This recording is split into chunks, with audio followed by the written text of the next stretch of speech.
Welcome, brave traveller, to the 1800s, a time when doctors didn't treat your illness so much as they fought it in hand-to-hand combat and hoped you survived the crossfire. The era's guiding philosophy, known lovingly as heroic medicine, wasn't named pshag as it saved lives, and oh no, it was named because you needed the courage of a Greek demigod just to walk into a doctor's office. This was an age where physicians looked at the human body and thought, this thing's probably guilty, and then proceeded to punish it until the illness got scared and left. Or until you did. Hello, travellers. Histories do not always need to be boring. You can rest here and listen to hilarious histories to drift off to sleep. Before we continue, leave a comment to let me know when and where you are listening to this, and hit the subscribe button, but only if you enjoy what I do here. Let's begin. To understand why people practice medicine like medieval torture with slightly better lighting, you need to imagine a world before germ theory, before bacteria, before viruses, before even the faintest suspicion that illness might come from something other than your flawed, dramatic, melodramatic body. If something went wrong, the 19th century solution was simple. The body must be corrected. Preferably by force. The central logic went something like this. Health equals balance. Illness equals imbalance. Solution equals wreck. Everything until balance returns. It was sort of like fixing a crooked picture frame by burning down the entire house and hoping the new one hangs straighter. The general vibe. More pain means more cure. Heroic medicine relied on a wholesome belief. If a treatment felt absolutely terrible, it must be working. This was not healing. This was medical hazing. Patients weren't eased into therapies. They were aggressively attacked by them. Doctors would describe treatments with the same excitement modern chefs reserve for spice levels. Mild, moderate, and I hope you've updated your will. The average patient experience involved a delightful buffet of blistering, artfully burning your skin to draw out bad humours, purging, violent digestive warfare, sweating induced by hot coals, blankets and sheer terror, vomiting until your ancestors felt it, procedures involving knives, syringes, cups, fire, theatrical, or all four doctors weren't trying to hurt you. They just believed the body was a reckless intern who needed harsh supervision. Trust was questionable. Let's be clear, 1800s doctors were educated, but their education was a charming mix of ancient Greek theories, Renaissance guesswork, and the occasional personal opinion disguised as truth. Medical schools sometimes lasted a single year, and the final exam did not involve diagnosing illnesses. It involved reciting things loudly and confidently, which, to be fair, still works for half the internet. Hospitals functioned less like places of healing, and more like final boss arenas. If you were wealthy, you avoided them. If you were poor, you entered them with the same energy someone brings to a haunted house, hopeful but fully aware you might not come out. When in doubt, remove something. One of heroic medicine's favourite strategies was simple. If a body part complains, remove something near it. This could be fluid, it could be blood, it could be skin, it could be toxins.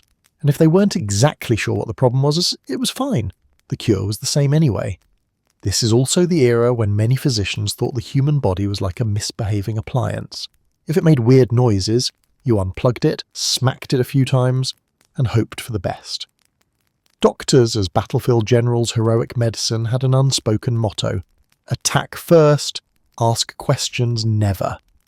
Doctors approached illness with the enthusiasm of a military commander who'd already ordered the cavalry before reading the battlefield map. They genuinely believed that a mild treatment was a wasted opportunity, as if the body would say, "Oh, is that all you've got?" and refuse to heal. Their worldview was dramatic, theatrical, and often fatalistic. A doctor wasn't there to comfort you. He was there to stand over you like a stern Victorian father saying, "This is for your own good," while preparing a treatment that made you question every life choice you had ever made. The patient perspective. Is this normal? Imagine you're a perfectly respectable 19th century person. You've caught a fever. You're thinking maybe some soup, a nap, and a warm blanket will fix it. You go to a doctor, big mistake. Within minutes, you're sweating under 17 layers of wool. Something is being heated over a fire. Someone is sharpening an instrument nearby, not a knife, something scarier. And the doctor is talking about your humours, which you didn't even know you had. You begin to realise something horrifying. You might survive the illness, but you might not survive the treatment. But here's the twist. They meant well. As ridiculous as heroic medicine sounds, it came from genuine belief. These doctors were not villains. They were truly trying to help. Medicine didn't become scientific until the late 1800s, and before that all anyone had was a mix of tradition, observation, theory, and whatever seemed to work once in 1732, and strangely, sometimes it did work. Not because of the theory, but because the human body is resilient and occasionally fixes itself in spite of whatever dramatic performance the doctor is staging, setting the stage for everything else. This chapter introduces the mindset that will explain pretty much every bizarre cure in the rest of this script. The 1800s weren't chaotic because people were foolish. They were chaotic because people were desperate, hopeful, and operating with half the medical information and twice the confidence. The good news, you're learning history. The bad news, this was only the beginning, and it already sounds like a survival horror game. Step right into the 1800s, where the moment you felt even slightly unwell, everyone around you had the same brilliant idea. You know what you need, less blood. And just like that, you'd find yourself sitting in a doctor's chair, staring nervously at a collection of shiny metal blades and a jar of leeches that looked a little too excited to see you. The strange thing is, nobody questioned it. Bloodletting was so normal that declining it would be like refusing water. Except, of course, water isn't famous for making people faint dramatically onto the nearest fainting couch. The core belief behind this wildly popular treatment was beautifully simple. If you felt sick, it meant your blood was misbehaving. Maybe it was too thick, too hot, too active, too bored.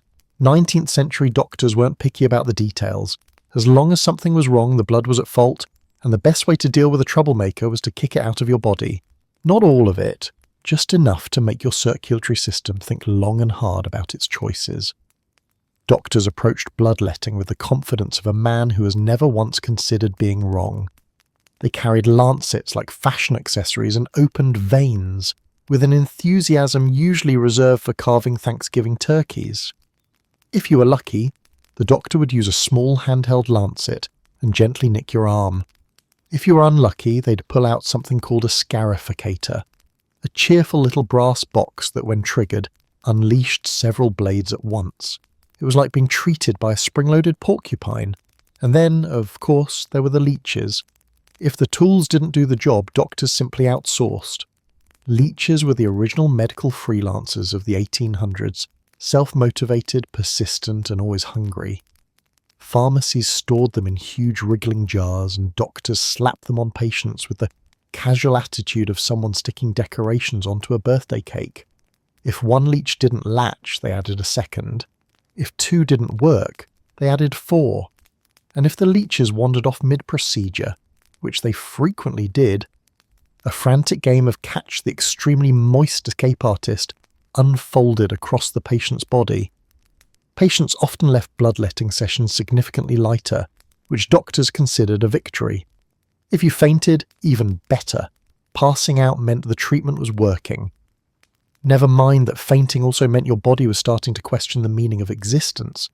Many doctors genuinely believed that draining pints of blood could cure fevers, headaches, sore throats, sadness, bad luck, and the emotional damage caused by Victorian fashion choices.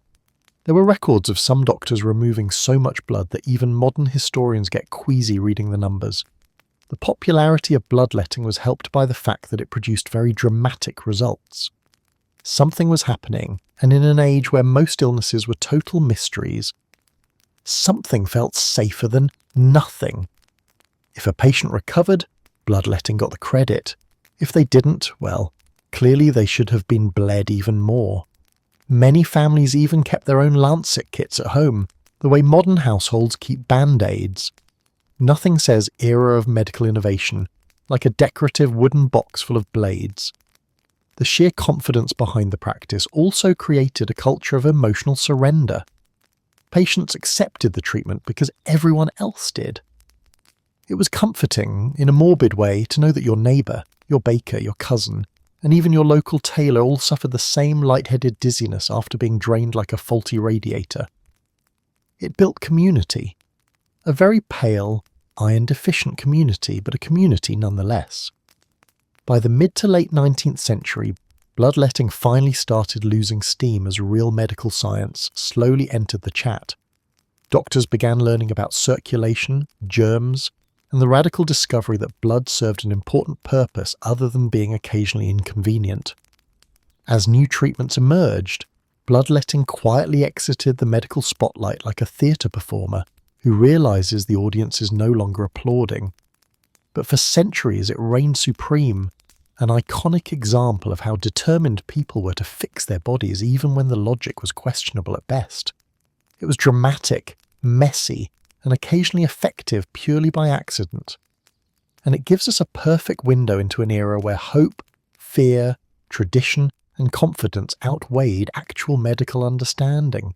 Step into the dazzling, chaotic, and wildly unregulated marketplace of 19th century patent medicines. An era when a bottle could claim to cure 15 different diseases, brighten your mood, realign your destiny, and probably whiten your laundry, all while being made by a man who had never seen a medical book but owned an impressive moustache.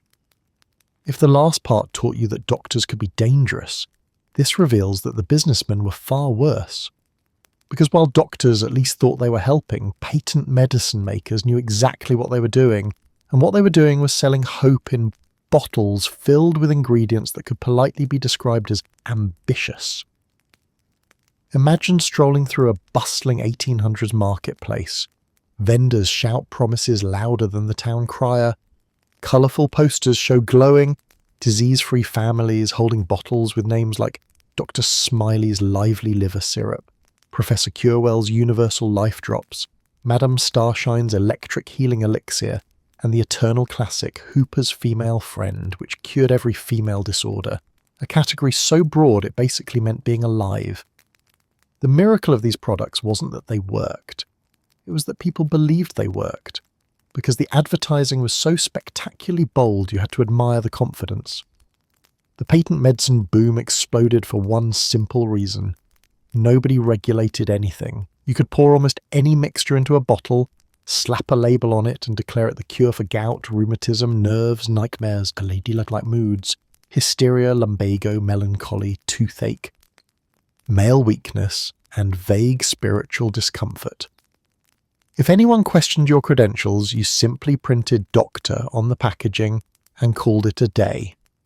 Some sellers were doctors, many were not. A startling number were entertainers, travelling performers, or people who once read half a newspaper article about anatomy and felt inspired. And what was inside these miracle cures? Usually a delightful cocktail of alcohol, sugar, herbs, dyes, more alcohol, a dash of opium if you wanted repeat customers, and sometimes ingredients so mysterious even the manufacturers couldn't explain them. Many tonics worked only because they gave customers an excellent buzz. Nothing boosts your confidence in a medication quite like taking a sip and suddenly feeling like your problems have floated out of your body and into the ether. It didn't fix your liver, but it definitely fixed your mood. One of the best ways to sell your product was to travel with a show. Many doctors crisscrossed the country in brightly painted wagons decorated like carnival attractions. They brought singers, banjo players, comedians, jugglers, contortionists, anything to draw a crowd. After dazzling the audience with entertainment, the salesman would step forward dramatically, holding up a bottle like it was the Holy Grail. If your show came with fireworks, even better. Nothing says medical legitimacy like fireworks. Inside these shows, demonstrations were just as theatrical. A salesman might call a volunteer on stage, hand them a teaspoon of universal life drops, and loudly proclaim that their arthritis, sore back, bad dreams, and sinful tendencies were now healed. The volunteer, usually someone planted in the crowd, immediately proclaimed a miracle. raising both hands in the air like they had just been blessed by a travelling saint. The crowd cheered. Bottles sold out. Everyone went home satisfied, until the next morning, when the miracle cure left them with the aftermath of drinking an ingredient list that could double as a chemistry experiment. Advertising wasn't just enthusiastic, it was basically its own genre of fiction. Posters showed muscular babies lifting dumbbells after drinking baby's healthy growth tonic. Brochures claimed their formula restored youth, lengthened life, cured baldness, and improved morality. Yes, morality. A surprising number of tonics promised to make you a better person. If only modern medical treatments came with that guarantee. But perhaps the most impressive, and by impressive, we mean brazen, aspect of patent medicines was how liberally they used celebrity endorsements. Famous actors, politicians, singers, athletes, society ladies, and even clergymen were quoted saying, "Das Sparkleton's vitality elixir restored my strength, vigour, and ability to enjoy life again." Sometimes these endorsements were real. More often they were entirely invented. A dead poet endorsing a headache syrup? Not a problem. A king from a country that didn't exist praising your stomach tonic? Perfectly acceptable. The success of patent medicines wasn't just about gullibility, it was about desperation. The 1800s were full of diseases nobody understood, doctors who weren't always available or affordable, and treatments that ranged from uncomfortable to outright terrifying. Patent medicines offered something rare, hope with a pleasant flavour, even if that hope came with a side effect of dizziness, drowsiness, mild hallucinations, or the sudden ability to sleep for 14 hours uninterrupted. Eventually, late in the century, governments stepped in and began demanding honesty, or at the very least fewer lies, on medical labels. Many beloved miracle cures vanished overnight once required to reveal what was actually in them. The era of drink this and pray slowly faded as scientific medicine gained ground. But the legacy of patent medicines still lives on in the modern world. You can see it in every overly enthusiastic supplement ad, every celebrity wellness product, and every confident bottle promising detoxification or revitalization or cellular harmony, without the faintest explanation of what any of that means. Welcome to the 1800s, where society looked at a plant capable of knocking out a fully grown adult elephant, and cheerfully said, "Yes, let's give that to the baby." If patent medicines were the charming scams of the century, opium was the century's comfort blanket.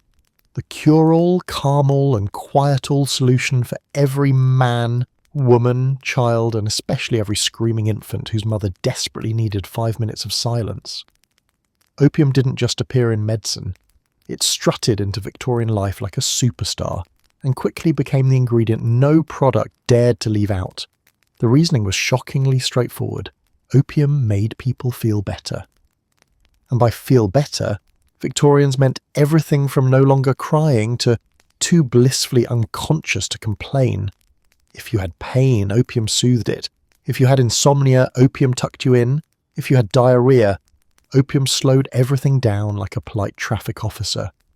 If you had a bad day, opium whispered, "Not anymore." It was the Swiss Army knife of Victorian medicine, except every tool in the knife was a sedative. For adults, opium was everywhere. Cough, opium, anxiety, opium, digestive issues, opium, grief, opium, irritated spouse, opium.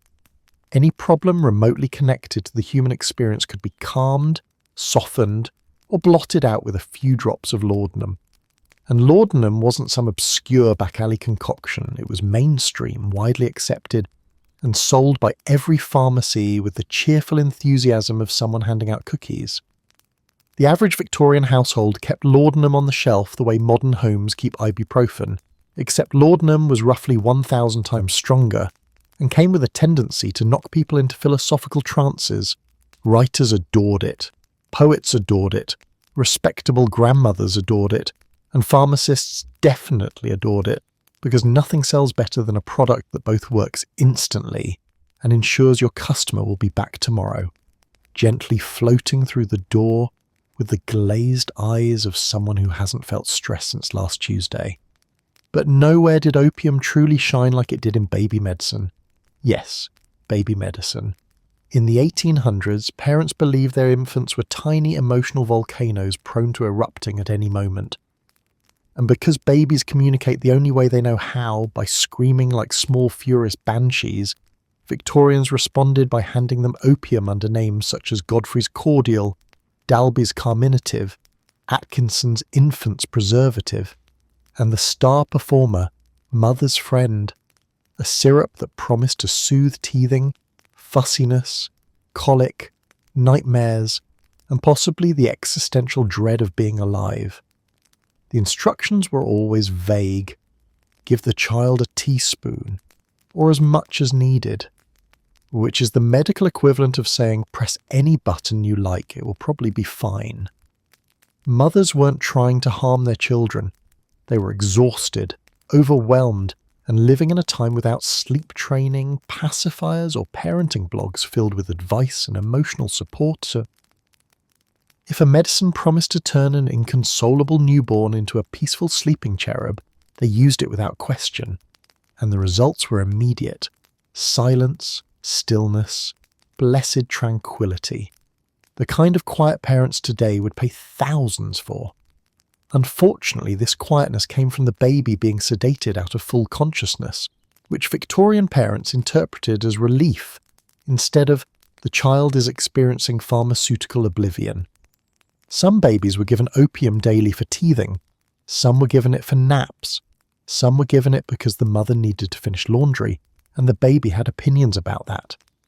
And while many infants survived this treatment, infants are shockingly resilient in the face of historical parenting choices. The habit-forming nature of opium left lasting consequences that families had no way of understanding at the time. Adults, meanwhile, entered their own complicated relationship with the substance. Many people began dosing themselves casually, just a few drops in tea, a sip before bed, a spoonful for nerves. Without realizing it, they were drifting into addiction.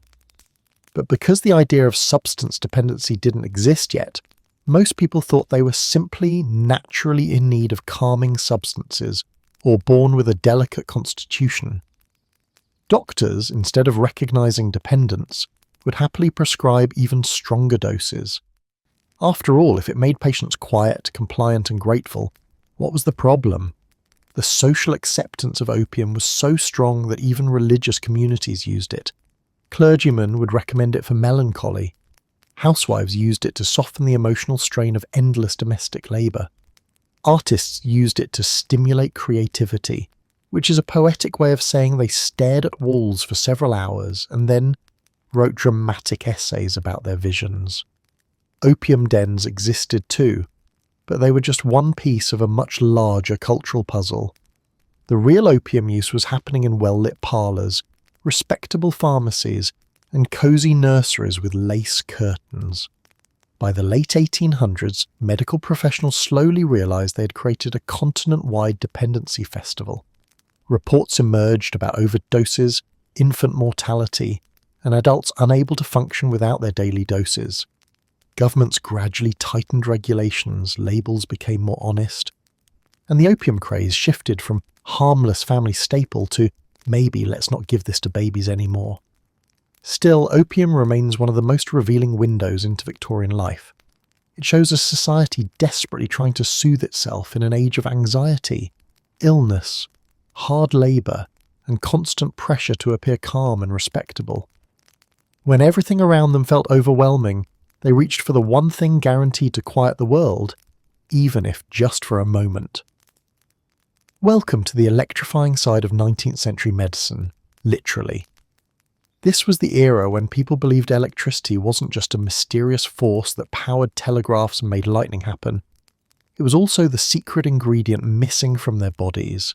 Weakness, no electricity. Laziness, definitely no electricity. Feeling morally questionable? Electricity will fix that too. If the human soul had a battery, Victorians were convinced theirs was dead, and the only solution was to strap on a buzzing contraption and pray for the best. Electricity felt magical and futuristic. It was new enough to seem miraculous, but real enough to feel scientific. This combination, wonder mixed with just enough fear, produced one of the most bizarre health trends of the century. Electrotherapy devices, or as marketing teams lovingly called them, rejuvenators, vitalizing apparatuses, electric life givers, and invigorating belts. If the names sound dramatic, it's because the companies selling them had no competitors except common sense, and common sense was wildly unpopular at the time. The most famous products were electric belts, leather straps lined with coils, wires, and metal plates. Advertisements boasted they could restore vitality, cure chronic fatigue, strengthen nerves, increase stamina, improve digestion, sharpen the mind, and, though never explicitly stated, address private concerns. Victorians loved euphemisms, especially for bodily functions, so the belts were marketed with tasteful phrases like improving masculine vigour, reinvigorating dormant energy, and awakening essential force. Everyone knew what that meant. No one said it out loud. The belts didn't actually run on electricity the way we think of it today. Many had weak galvanic currents produced by mixing metals with sweat. Yes, sweat. Or by containing tiny hidden batteries. Some belts had no electrical component at all. They were simply heavy, uncomfortable, and overpriced pieces of leather with shiny metal buttons designed to look scientific. But nobody wanted to admit they had spent a month's wages on a fashionable torture device that didn't even turn on, so countless users reported feeling a tingling sensation, which was probably just their back giving up.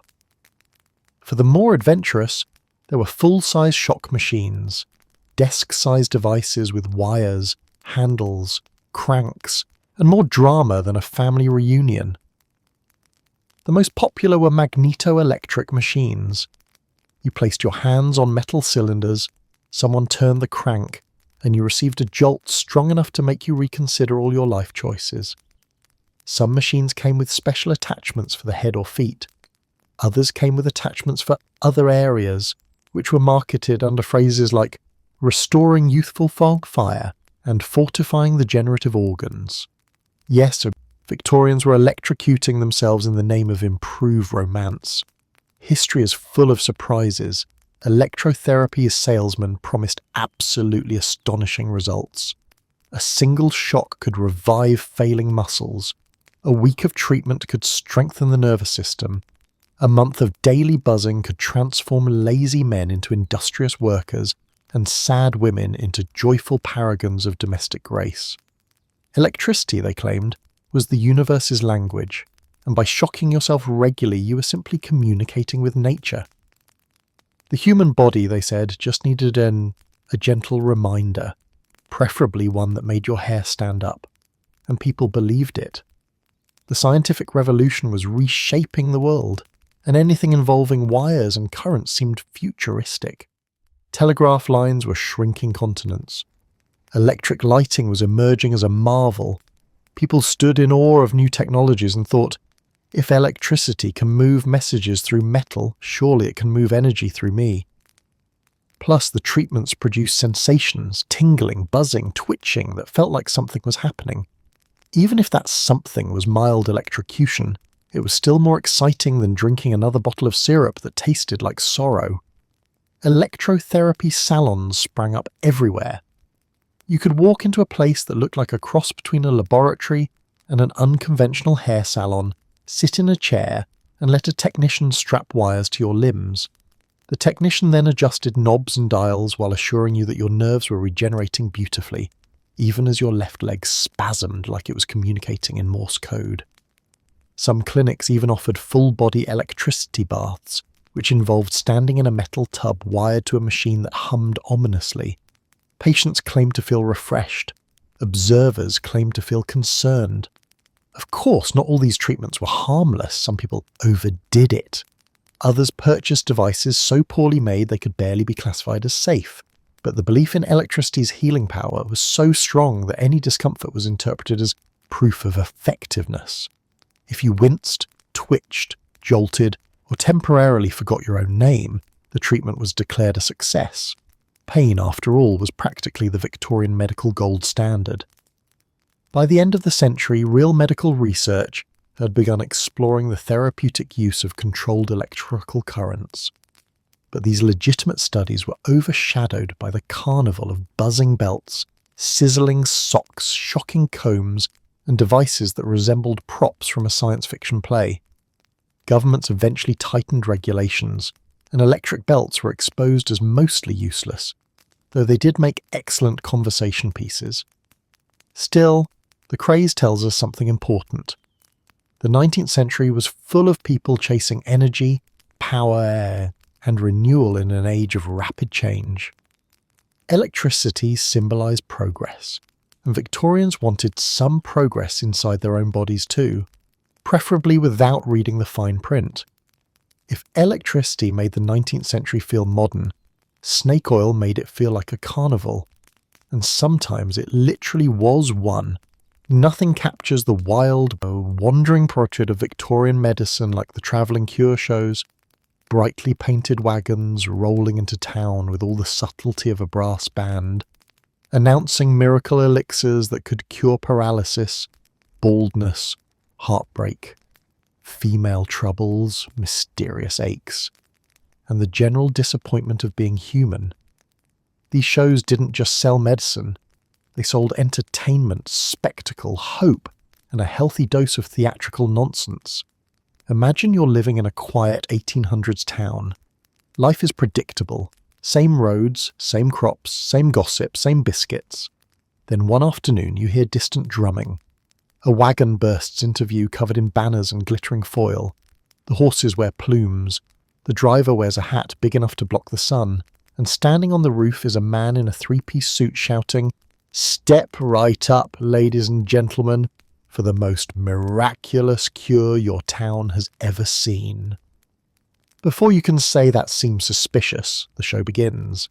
A good travelling cure show was part theatre, part sales pitch, part circus, and part psychological experiment. The star performer, usually calling himself professor, doctor, or reverend, regardless of actual qualifications, would launch into a long, loud, deeply enthusiastic speech about his wonder potion. Every sentence sparkled with confidence. Every phrase reassured the audience that this elixir was not just good. It was divinely ordained, scientifically proven, and personally endorsed by several fictional European monarchs. These miracle tonics had names designed to sound both mystical and authoritative. Revitalizing golden snake essence, Professor Langley's nerve nectar, Madame Verona's soothing universal balm, panther oil tonic for men of distinction, and the eternal favourite, Tour de Beaumont's grand elixir of life. Each bottle promised more cures than a modern pharmacy aisle, often listing dozens of ailments in small enthusiastic print. Some even claimed to treat conditions that didn't exist yet, which shows an impressive commitment to staying ahead of the market. But no cure show would succeed without entertainment. The salesman knew that if people were dazzled, they'd reach for their pockets faster than their skepticism could catch up. So a whole troupe often joined the caravan. Jugglers tossed flaming torches, acrobats flipped across makeshift platforms, musicians played lively tunes on fiddles and banjos, sometimes a trained dog performed tricks, sometimes a tap dancer appeared out of nowhere. Occasionally a magician did card tricks while the salesman loudly explained how his miracle potion could restore your vigour, sharpen your senses, strengthen your spine, and renew your spirit. If you didn't buy the medicine for your health, you bought it for the showmanship. Then came the demonstrations. A random audience member, almost always a planted assistant, would limp dramatically to the stage, groaning louder than a haunted cupboard. The salesman would pour a few drops of the potion onto their tongue. 5 seconds later, the assistant would leap into the air, miraculously healed, cartwheeling across the stage with the enthusiasm of someone who'd been practicing that very moment for weeks. The audience gasped. Children cheered. One skeptical farmer narrowed his eyes but bought a bottle anyway, just in case. The effect was psychological gold. People didn't just see a cure, they saw a transformation. Hope spread through the crowd like wildfire. If that person could be healed, maybe they could be too. Maybe the back pain that had plagued them for years would vanish. Maybe their thinning hair would stop thinning. Maybe their heartbreak would feel less like a boulder sitting on their chest. The wagon glowed with the promise of possibilities. What makes all this even more remarkable is how wildly inconsistent the potions were. Some contained alcohol, some contained herbs, some contained spices, oils, sugar, and whatever else happened to be lying around in the wagon. A few contained genuine medicinal plants. Many contained ingredients so questionable you'd hesitate to use them to clean the floor. And some, of course, marketed themselves as snake oil, a term that originally referred to a legitimate traditional Chinese remedy made from snake fat, but in America morphed into whatever goop this salesman found and decided to monetize. Despite the questionable contents, cure shows thrived for decades. They filled a gap in rural communities where doctors were scarce, expensive, or terrifying.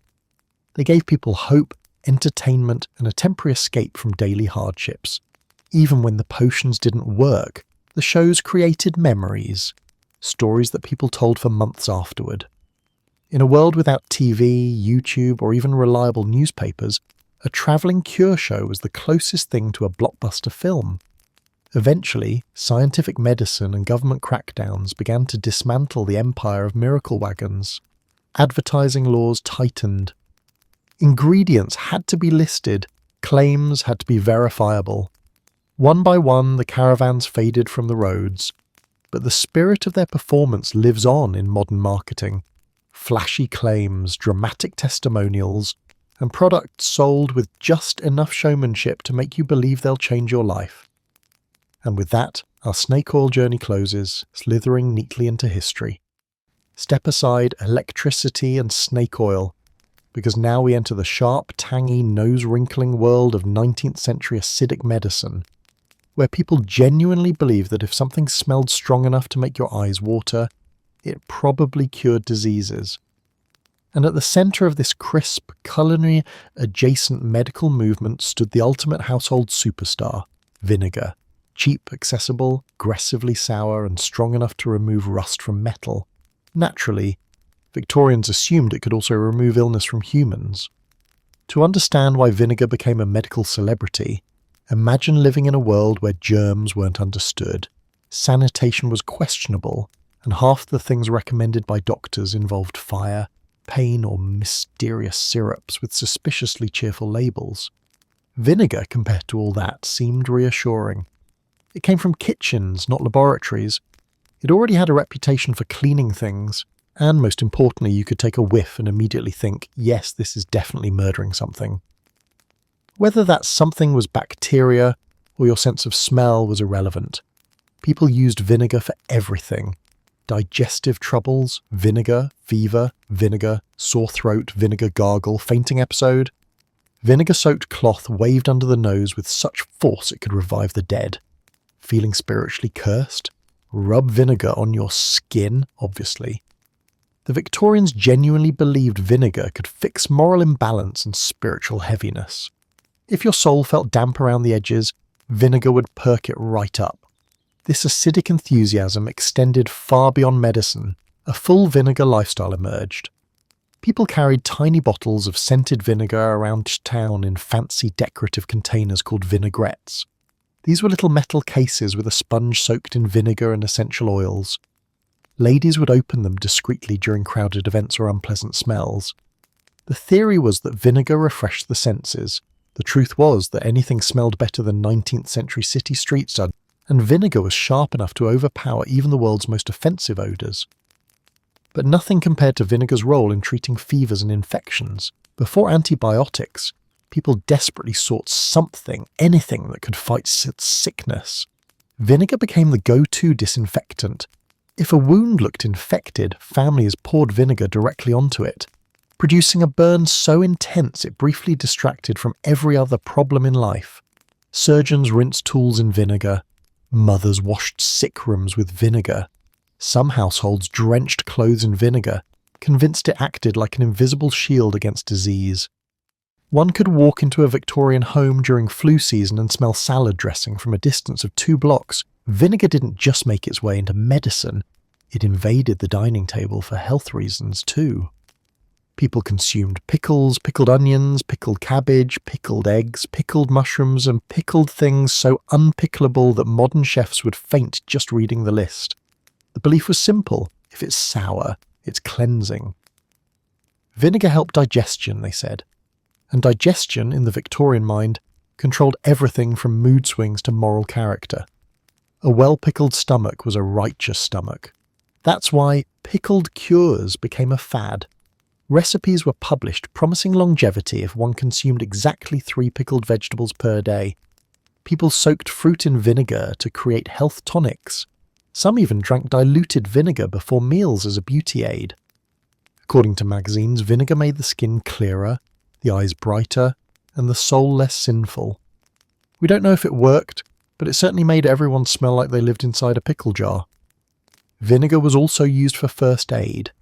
If someone collapsed, bystanders rushed forward with vinegar-soaked cloths and applied them with the urgency of a modern emergency responder using a defibrillator. Any dramatic emotional display, fainting, sobbing, bad news, was met with the immediate arrival of vinegar. It was the 19th century equivalent of, "Have you tried turning it off and on again?" Doctors joined the craze too, prescribing vinegar baths to reduce internal heat. Patients sat in tubs filled with vinegar-infused water, hoping to sweat out fevers. Some believed vinegar could tighten tissues, balance humours, or even drive out evil winds, which sounds like a polite way of saying get rid of bad vibes. Vinegar was poured into ears, dabbed onto skin, inhaled from steaming bowls, and applied to hair to kill lice. If vinegar could be splashed, rubbed, soaked, or sniffed, someone in the 1800s was doing it. And then there were the spiritual applications.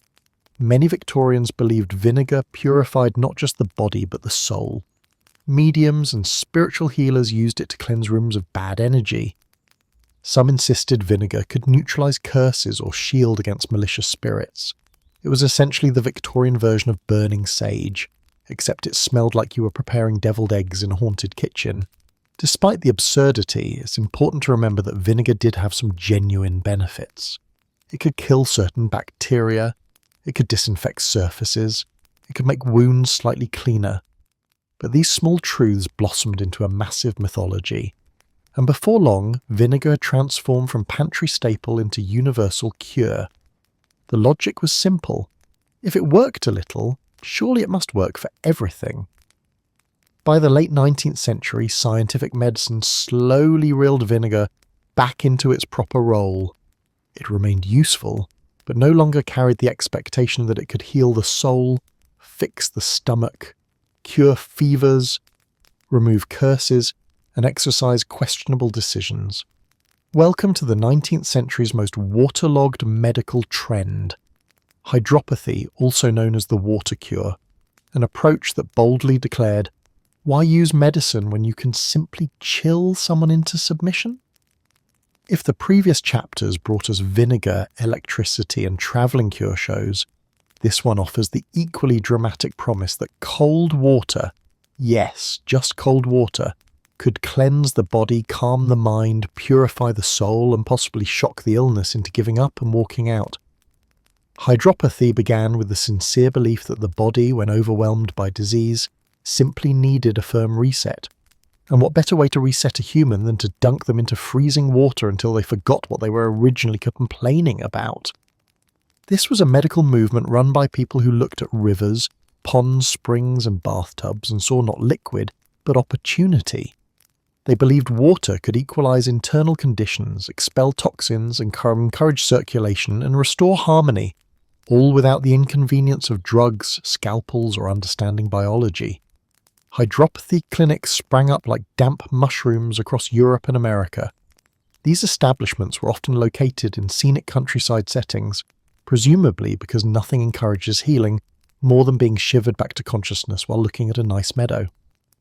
Patients arrived hoping for relief from headaches, melancholy, digestive issues, insomnia, and the great Victorian catch-all diagnosis of nerves. And the hydropaths had just the thing for them: water, water and more water, all colder than anyone wanted. Upon arrival, patients were introduced to the main event, the cold plunge. For this, you stripped down, approached a large wooden tub or stone basin, and climbed into water so icy it could give a polar bear second thoughts. The theory was that the shock would invigorate the body, stimulate the organs, and force the mind into clarity. In practice, most patients emerged gasping, trembling, and suddenly rethinking whether their original discomfort had truly been that bad. Then came the wraps. Oh, the wraps. Hydropathy clinics were famous for turning human beings into damp burritos.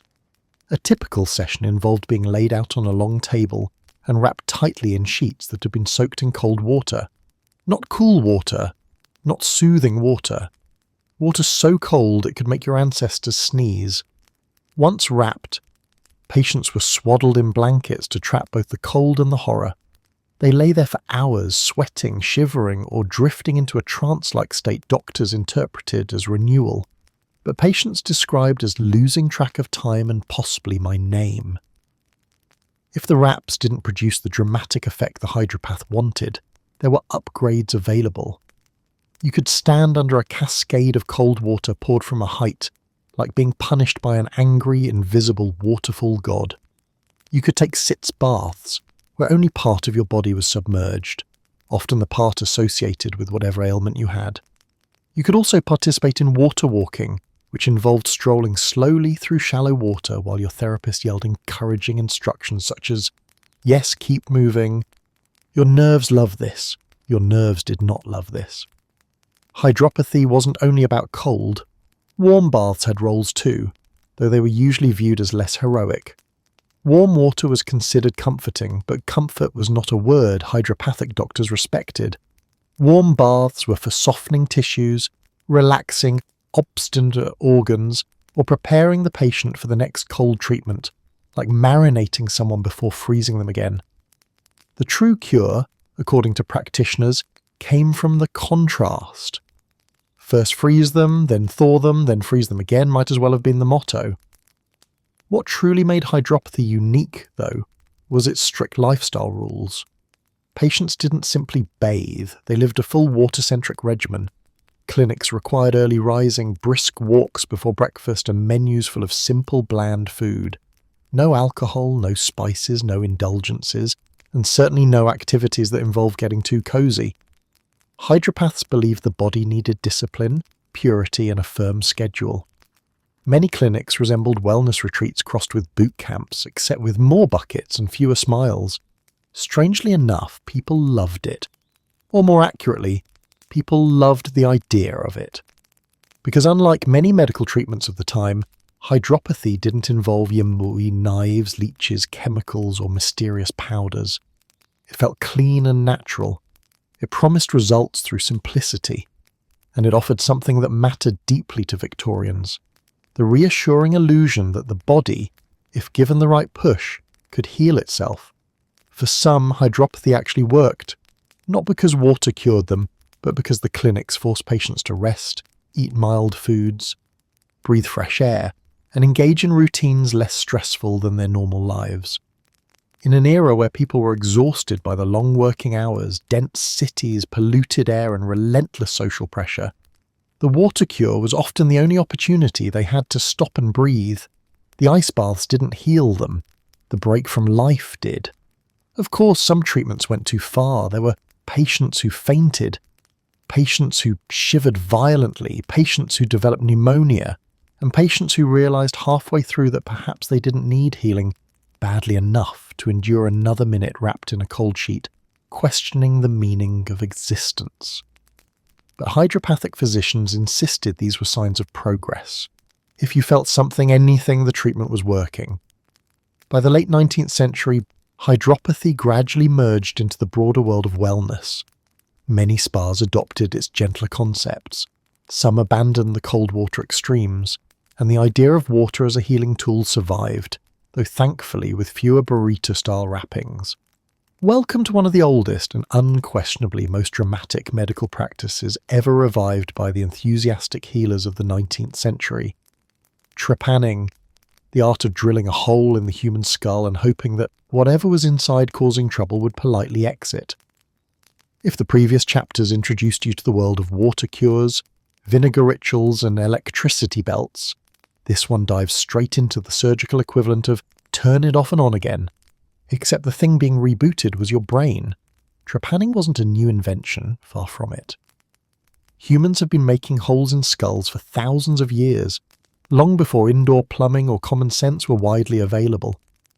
But while earlier societies believed trepanning released evil spirits or corrected spiritual imbalances, the 1800s added their own flair.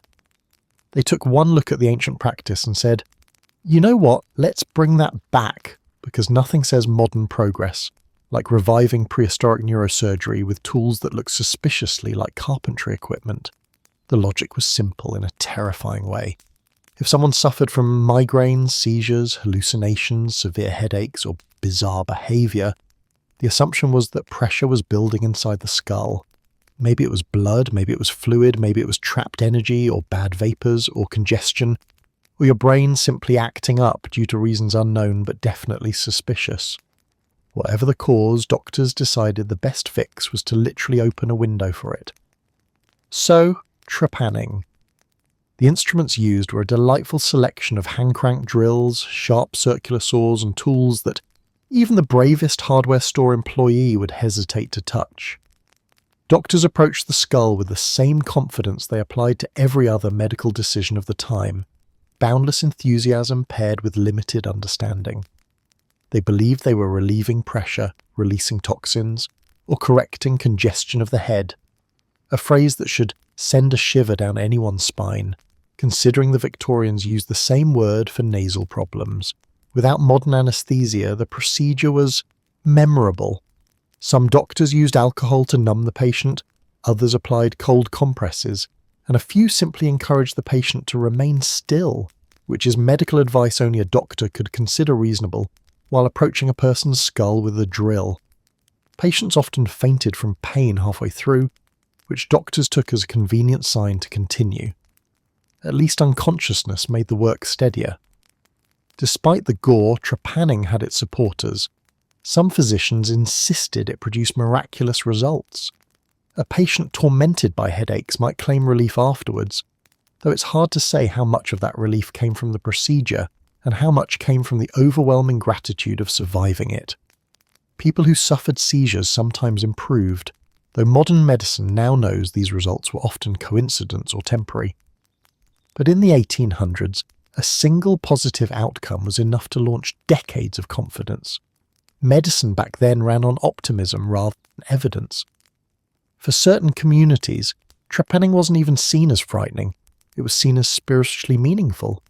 Some believed the hole allowed harmful forces to escape. Others believed it allowed good forces to enter. A few fringe groups even suggested trepanning heightened intelligence by letting in more cosmic energy. If someone was behaving strangely, trepanning was viewed as a cleansing ritual as much as a medical one. The Victorian mind had a talent for mixing science with superstition, like a spiritual stew. The procedure wasn't only used for headaches and seizures, it made appearances in trauma care too. Soldiers with head injuries might undergo trepanning to remove bone fragments or relieve swelling. Surgeons sometimes used it after accidents involving horses, factories, or the ever-dangerous combination of tall ladders and Victorian confidence. In these cases, trepanning had a genuinely practical purpose, though the success rate was wildly unpredictable thanks to infection, blood loss, and the 19th century's casual relationship with hygiene. One of the strangest parts of trepanning's story is how normal it could seem to certain people. Families discussed it calmly. Doctors recommended it with the tone of someone offering a cup of tea. Newspapers occasionally reported successful cases with cheerful optimism, as if the patient had simply enjoyed a refreshing stroll rather than skull surgery. In a world where medical treatment ranged from blistering to bloodletting to cold water burritos, drilling a small decorative hole in the skull didn't seem that much worse. And of course, there were the adventurous do-it-yourself cases. A few determined individuals, convinced trepanning would expand their consciousness, actually drilled their own skulls. these self-trepanners believed the procedure opened the third eye or improved creativity. The fact that they survived long enough to write about it is less a testament to medical insight and more a testament to human stubbornness. By the late 19th century, advances in neurology, sanitation, and actual scientific understanding began nudging trepanning back into the shadows. Doctors learned more about the brain, infection risks, and safer surgical techniques. The romantic notion of letting out the bad air slowly lost appeal. Trepanning eventually settled into its rightful place, not as a cure-all, but as an emergency procedure performed only when absolutely necessary, and with tools that no longer resembled woodworking supplies. Still, the persistence of trepanning tells an important story. It shows how desperately people wanted solutions in an era where the brain was a mystery, pain was constant, and medical knowledge walked a fine line between brilliance and brutality.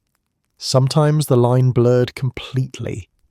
Prepare yourself, traveller, for one of the most eyebrow-raising moments in 19th century medical history, a practice so baffling, so profoundly committed to misunderstanding the human body that it deserves its own museum wing titled, "Someone Really Thought This Was a Good Idea.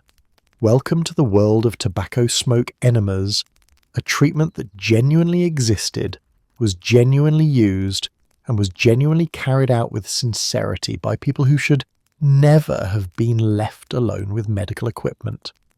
To modern ears, the phrase alone sounds like a punchline, but in the 1800s, it was considered cutting-edge life-saving technology. Picture the scene. You're a resected Victorian doctor.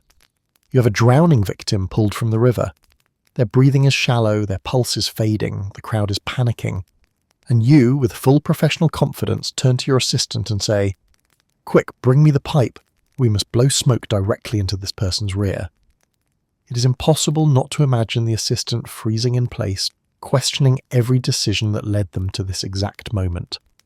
The bizarre logic behind this practice came from the belief that tobacco was stimulating, warming, and invigorating. People noticed that smoking increased heart rate, created a sensation of internal warmth, and jostled the nervous system. So naturally, they concluded that tobacco must contain some kind of life-giving power.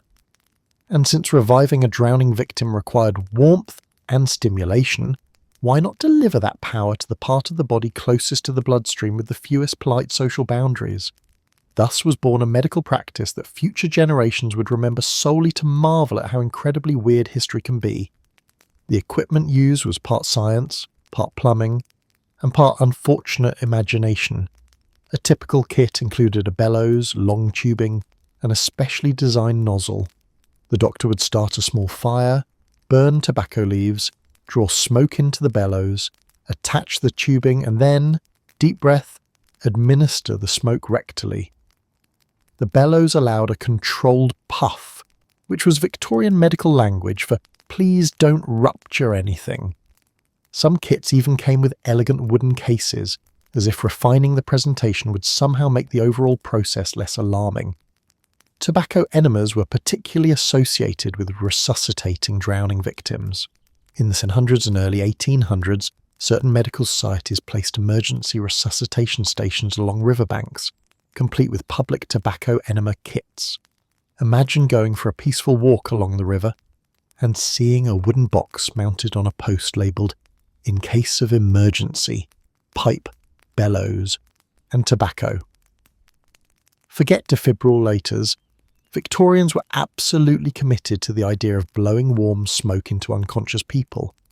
If there was an Olympics for questionable medical practices, this would take at least a silver medal.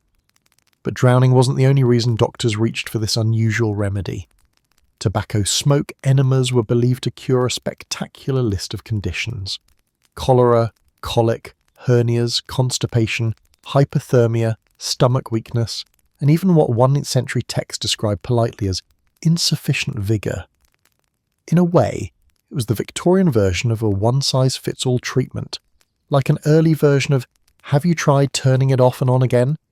Except the turning off happened to be your dignity.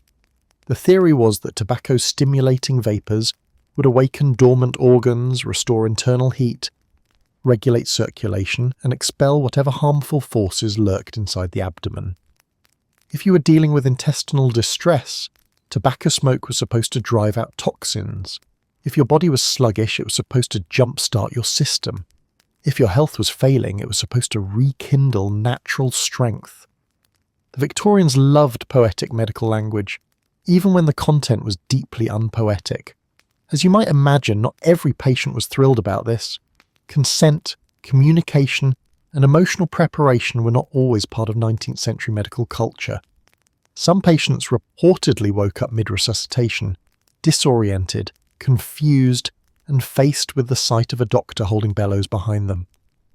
You don't forget a moment like that, nor do you easily explain it at dinner parties. Despite its popularity, the tobacco enema slowly fell apart as real science arrived. Chemists and physicians discovered that tobacco is actually toxic, especially when absorbed through the mucous membranes. Instead of reviving drowning victims, the procedure might have complicated their recovery. Instead of curing cholera, it had no effect whatsoever. And instead of stimulating the body in helpful ways, it could cause nausea, vomiting, trembling, and cardiovascular stress. In short, it was a bad idea dressed in the confidence of a good idea. By the mid-1800s, the medical community began quietly distancing itself from the practice. New resuscitation techniques like artificial respiration and chest compression models replaced the need for samuk, tubing, and bellows. The kits that once lined riverbanks were taken down, tucked away, or thrown out, leaving behind only the historical record and the baffled expressions of every future generation learning this ever happened. Yet strangely, tobacco smoke enemas represent something important about the era. They weren't performed out of ridicule or absurdity. They were born out of a genuine desire to save lives in a time when medical knowledge was limited and creativity was often the only resource available. Sometimes that creativity led to brilliant discoveries. Other times, well, it led to this. Welcome to the shimmering, silvery, deeply unfortunate world of Mercury medicine, where doctors looked at a metal so toxic it could ruin your health just by being in the same room too long and said, "Yes, let's feed this to people." If the previous chapter introduced you to tobacco smoke in unexpected places, this one takes you into the equally dramatic realm of swallowing, rubbing, inhaling, and generally marinating in mercury, all in the hope of curing diseases that, ironically, Mercury often made much, much worse. The story begins with a simple observation. Mercury is powerful. It moves strangely, gleams beautifully, and evaporates with just a little heat. This captivated medical thinkers long before the 19th century, and by the time Victorian doctors inherited the idea, they were convinced that mercury could balance the system, purge impurities, and recondition the constitution. In reality, Mercury was busy doing what Mercury does best, poisoning people. But Victorians couldn't see that because they were too busy admiring how shiny it was. Mercury became especially famous as a treatment for syphilis, a disease that had plagued Europe for centuries and confused everyone who tried to treat it. No one understood what caused syphilis, but everyone noticed that people became sick, rashy, feverish, and sometimes developed symptoms that made the entire community very alarmed. So physicians grabbed the most intense substance they could think of, mercury. The logic was, if this disease is strong, we need something stronger. That's the medical equivalent of saying, there's a fire in the kitchen, throw gasoline at it. Some people were given mercury pills, others were told to rub the mercury ointment on their skin until it turned red and raw. Still others were instructed to sit in special vapour boxes, tiny wooden chambers with only their heads sticking out, while trays of mercury were heated beneath them. They sat and steamed in mercury fumes like they were being slowly seasoned for dinner. Doctors promised the treatment would expel the sickness through the pores, but many patients instead expelled their sanity, their appetite, or their ability to stand upright without swaying like a Victorian ship in a storm. And that was just the beginning. Mercury was used for nearly everything: constipation, a sore mouth, inflammation, melancholy, toothaches, digestive issues, liver problems, and conditions vaguely labelled female troubles or general obstruction. If a doctor didn't know what you had, and this was the 1800s, so they rarely did, mercury became the default treatment. It was the century's most confident cure-all, embraced with the same enthusiasm someone might use when recommending herbal tea today, sir. Except herbal tea doesn't make your teeth fall out. Speaking of teeth falling out, let's talk about mercurialism, the delightful collection of symptoms caused by mercury poisoning. Patients slowly develop trembling hands, uncontrollable drooling, bleeding gums, memory loss, swollen limbs, mood swings, personality changes, and the charming sensation of their teeth loosening like screws in an old chair. Some patients became so emotional and unstable that the phrase "mad as a hatter" was born from hat makers chronically exposed to mercury fumes in their trade. Unfortunately for everyone being treated with mercury, the same symptoms applied. Doctors saw these symptoms constantly. They absolutely noticed the drooling, the shaking, the emotional volatility. But instead of concluding, yes, mercury is destroying people, they concluded, marvellous, the medicine is working. They believed the suffering was part of the healing process, a sign the body was expelling the disease. This is the medical equivalent of saying, my house is on fire. Excellent. That means the cleaning process has begun.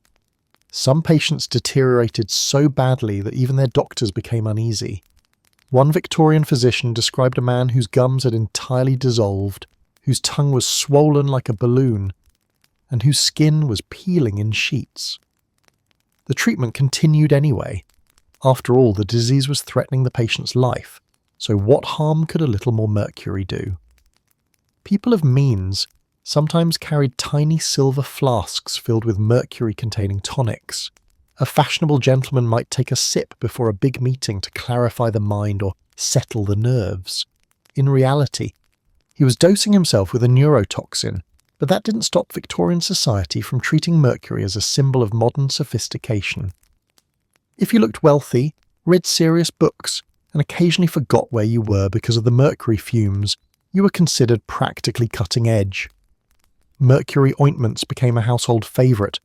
Families rubbed them on children, rubbed them on elderly relatives, rubbed them on themselves at the slightest sign of discomfort.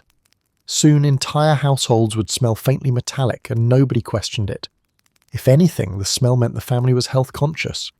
What made all of this especially difficult was that sometimes, just sometimes, mercury did help. Not because it cured diseases, but because it suppressed symptoms so aggressively the patient was too weak or too numb to notice them. And in cases of certain infections, mercury slowed the bacteria enough that a patient might briefly improve before the poisoning overshadowed everything else. These little glimmers of false success kept the mercury tradition alive far longer than it deserved.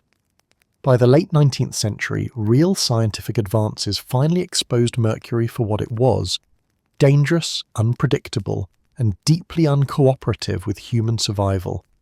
New medical discoveries began offering better treatments, and mercury slowly stepped away from the spotlight, leaving behind a long legacy of trembling hands and empty gums. Yet its story reveals a powerful truth. When people are desperate for solutions, they will trust anything that looks strong, shiny, or promising. And mercury, tragically, was all three. Welcome to the breeziest corner of 19th century medicine. An era when the ultimate cure for almost every ailment wasn't in a bottle, wasn't in a machine, and thankfully wasn't being blown into any unfortunate orifice. Instead, doctors prescribed air, fresh air, cold air, mountain air, sea air, air with attitude. If the breeze could slap your face hard enough to make your eyes water, Victorians were convinced it contained healing powers unavailable anywhere else. This obsession wasn't just casual. It became a philosophy, a lifestyle, and in many cases, an entire architectural trend. Victorians believed bad air, foul, stagnant, indoor air, caused everything from tuberculosis to depression to nervous unrest. And the cure: simply expose yourself to the outdoors until your body either healed or froze into peaceful submission. Illness. Open a window, fever. Open 2. Your spouse left you and took the good silver. Throw the windows so wide the curtains fly off the rods. Nothing lifted Victorian spirits like watching fabrics whip around dramatically in the wind. The craze began in earnest with the fight against tuberculosis, a disease so widespread it might as well have been the century's unofficial social event. When doctors noticed that patients sometimes improved while visiting mountains, hills, or the seaside, they concluded that fresh air must be the magic ingredient. Never mind that rest, better nutrition, and escaping polluted cities also played a role. The air took all the credit. Soon, entire sanatoriums sprang up in picturesque locations, snowy mountains, pine forests, seaside cliffs, each promising the perfect blend of altitude, breeze, sunlight, and the kind of silence only found in places where the nearest town was 12 emotional breakdowns away. Patients travelled long distances just to spend months lying on verandas, wrapped in blankets, inhaling brisk gusts of wind while nurses walked around encouraging deeper breaths like enthusiastic fitness coaches. These sanatoriums developed their own routines. Patients were encouraged to take fresh air naps, lying outside for hours, sometimes even overnight, regardless of weather. If snowflakes landed on your face, that was considered invigorating. If frost gathered on your blankets, that was tonic to the lungs. If you woke up unable to feel your toes, that meant the treatment was penetrating deeply. Basically, if you weren't at least mildly uncomfortable, the staff would adjust your exposure until you were. City doctors adopted the trend with equally boundless enthusiasm.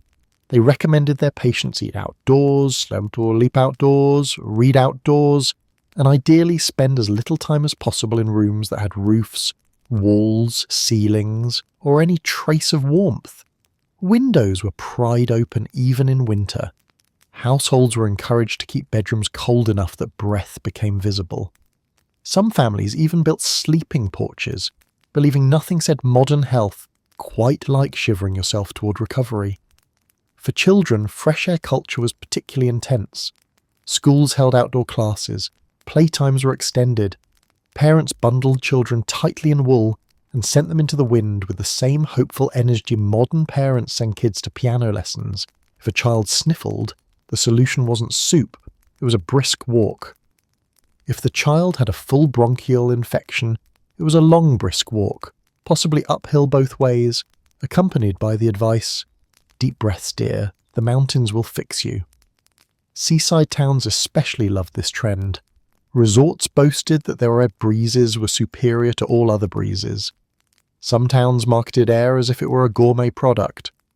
Here you'll find rich, salty gusts for the discerning invalid, or our winds pair exceptionally well with melancholy. People flocked to beaches not to swim but to stroll slowly along the shore while inhaling ocean mist with the seriousness of wine connoisseurs judging a vintage.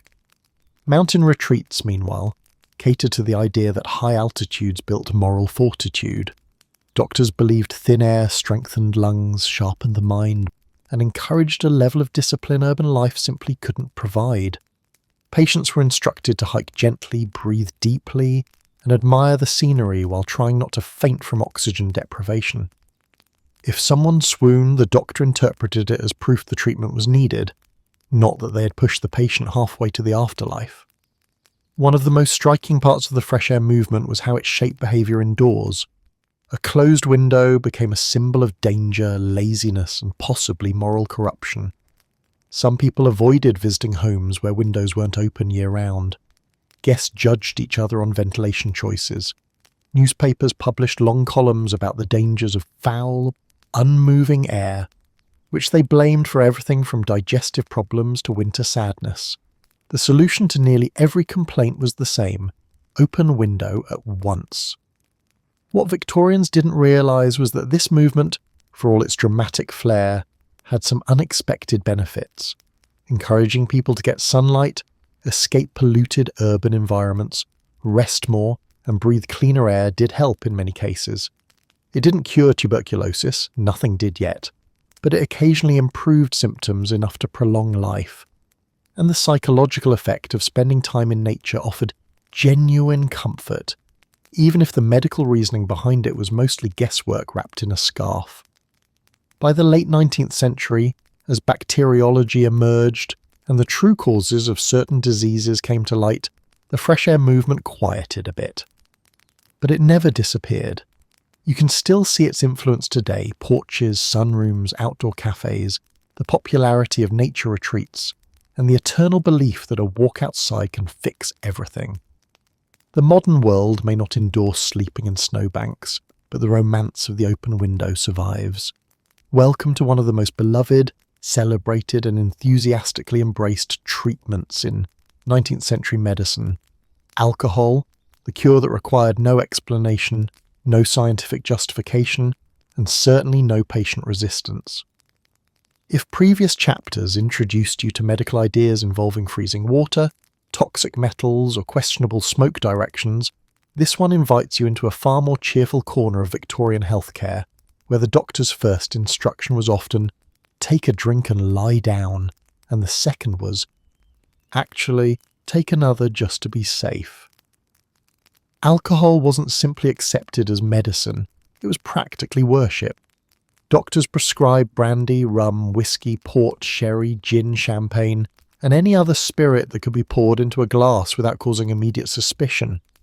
Alcohol was believed to warm the body, support the heart, calm the nerves, fortify the blood, settle the stomach, sharpen the mind, and soothe the soul. And unlike nearly every other treatment of the time, alcohol had an immediate effect, which made patients extremely loyal to it. No one left their doctor's office grumbling about the terrible side effects of a brandy prescription. Let's start with the medical logic, which was charmingly optimistic. Victorians believed alcohol stimulated circulation, making it the perfect treatment for fainting, fear, chills, exhaustion, anemia, and any situation where the patient looked even vaguely pale. A woman swooned at church. Bring the smelling salts, yes, but also the brandy. A man collapsed after the physical labour. Hand him a sturdy nip of rum. Anyone feeling fragile, overwhelmed, nervous, or slightly dramatic? Wine was recommended. A child recovering from illness? A small medicinal dose of port was often suggested to strengthen the constitution. Because nothing says childhood recovery like fortified wine. One of the reasons alcohol became the Swiss Army knife of medicine was its availability. Unlike complicated tinctures or exotic herbs, alcohol lived comfortably in every household, tavern, pub, parlour, and farmhouse. You didn't need special equipment or a doctor's expertise.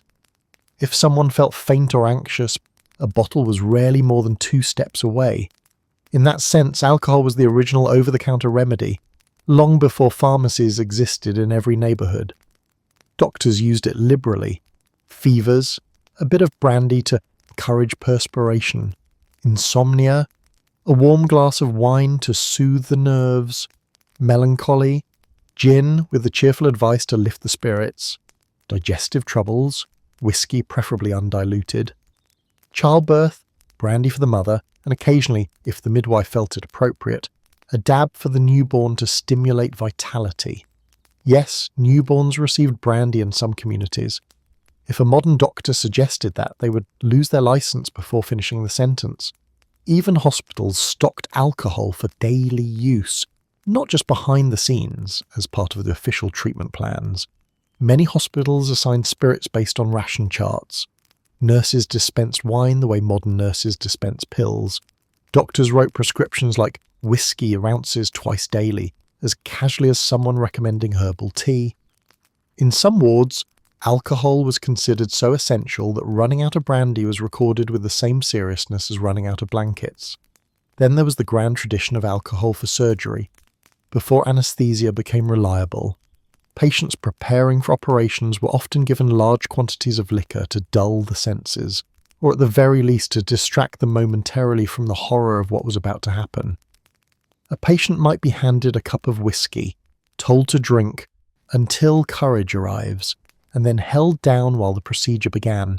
It didn't eliminate pain, but it certainly made the operating room louder.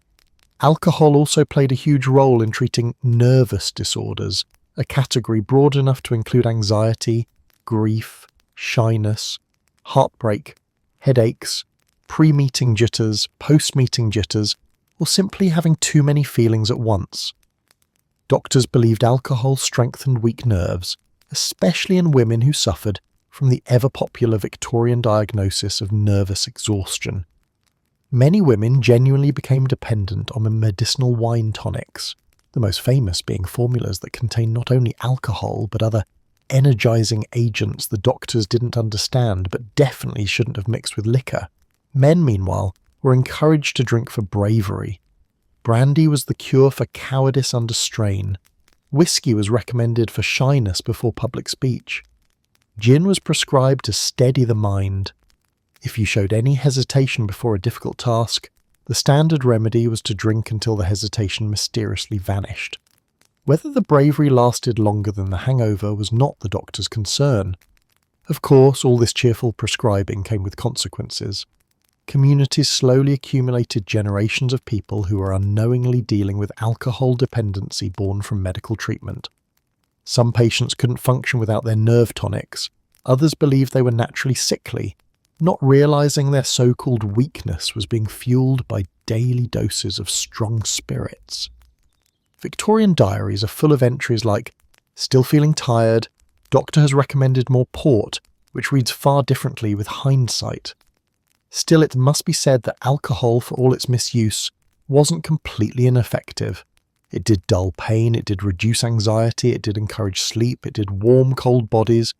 It just did all these things in a way that created new problems while masking the old ones. But in a world where many medical interventions involved actual suffering, bleeding, blistering, drilling, freezing, alcohol was gentle by comparison. It was the one treatment people didn't dread. By the end of the century, as medical science advanced and doctors grew more cautious, alcohol prescriptions began to decline. But its reputation as a soothing remedy lived on, and even now, echoes of this era linger in the idea that a small drink can calm the nerves or warm you up. Victorian medicine may have been misguided, but it understood one universal truth. Sometimes people just need to feel comforted. Welcome to the point in medical history where the human determination to heal crossed a line, backed up, reconsidered, and then sprinted far, far past it. If you thought mercury, bloodletting, or tobacco smoke in unexpected places were the century's strangest choices, allow me to introduce you to urine therapy, a practice that Victorians and earlier societies embraced with a sincerity that can only be described as brave, committed, and in need of better hobbies. The premise was astonishingly simple. Urine was believed to be pure, not waste, not something the body intentionally removed, but a golden elixir brimming with healing power. To the 19th century mind, urine came from inside the body, therefore it must contain something healthful, a logic that feels suspiciously like someone desperately trying to justify a terrible dare. But this belief wasn't invented by Victorians, it was inherited. Ancient civilizations used urine for cleaning, bleaching, tanning leather, and occasionally healing, and the 1800s revived these ideas with unsettling enthusiasm. It became a fringe but surprisingly common remedy that people whispered about like a scandalous secret, spoken softly but practiced boldly. Let's begin with the most notorious part, drinking it. Yes, people willingly drank urine for health. They called it urotherapy, a name that makes it sound like a soothing spa treatment instead of a decision your future self would deeply question. Advocates claimed urine restored vitality, sharpened the mind, cleansed the system, improved complexion, strengthened the heart, and solved digestive problems. Some even insisted it gave them spiritual clarity. There are easier ways to find clarity. Most involve sitting quietly, and absolutely none involve ingesting body fluids. The instructions varied wildly. Some recommended drinking the first morning stream, which they believed was the purest. Others suggested mixing urine with herbs, honey, or wine, because if you're going to drink something terrible, you may as well add flavour notes. There were even advocates who insisted that only your own urine would work, because your body knew what it needed. That's one way to describe loyalty, I suppose. But drinking wasn't the only method, not even close. People also bathed in urine, entire tubs of it. The idea was that soaking in warm urine softened the skin, healed rashes, closed wounds, and returned youth to the flesh. If that last phrase sounds a bit too poetic for the reality of sitting in a warm bowl of your own biology, you're beginning to understand the imaginative optimism required to embrace this cure.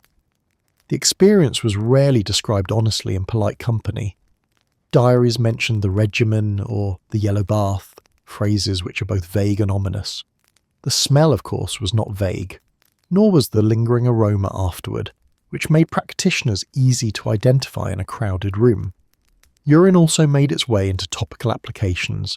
It was dabbed onto cuts, massaged into bruises, used as a rinse for infections, and even recommended as a cure for acne. Some Victorian beauty guides proposed using child urine specifically, claiming it was gentler and more harmonious. No one asked the children what they thought about this. They were too busy being confused and slightly suspicious. One particularly enthusiastic belief held that urine could treat toothaches. People rinsed their mouths with it, held it against sore gums, or soaked cloth strips to apply as compresses. This led to the incredible 9th century paradox of attempting to freshen one's breath using one of the least fresh substances imaginable. Then there was the hair care trend. Some people used urine as a scalp treatment, convinced it stimulated hair growth. Recipes suggested storing urine in jars for a few days to ripen, which is a delicate and diplomatic way of saying, allow it to acquire properties that will haunt your senses forever. When applied, the mixture produced results, though not the intended kind. People often cleared entire rooms within minutes. As bizarre as these practices sound now, they arose from real confusion about the body. Victorians didn't have germ theory for much of the century.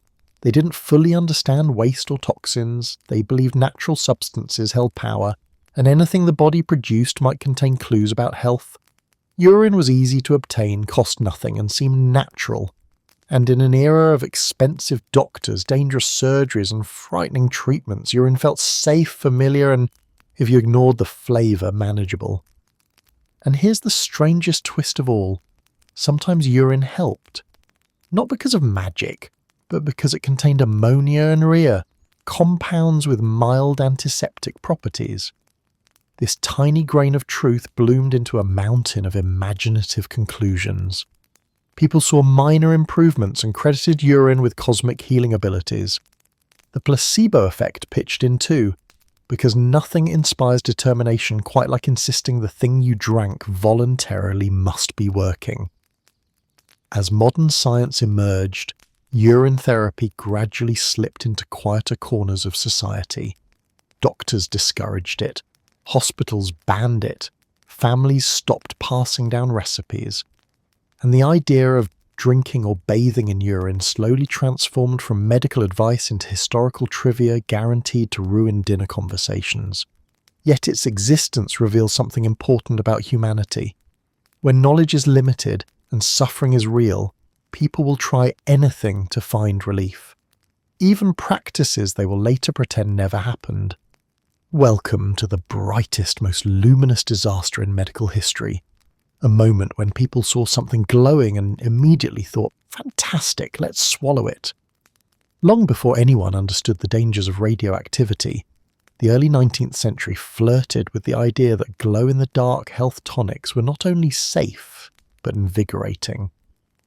If the earlier chapters taught you about smoke, mercury, and body fluids being used in places they shouldn't, this one reveals the moment humanity said, what if we drank a mineral that literally hums with energy?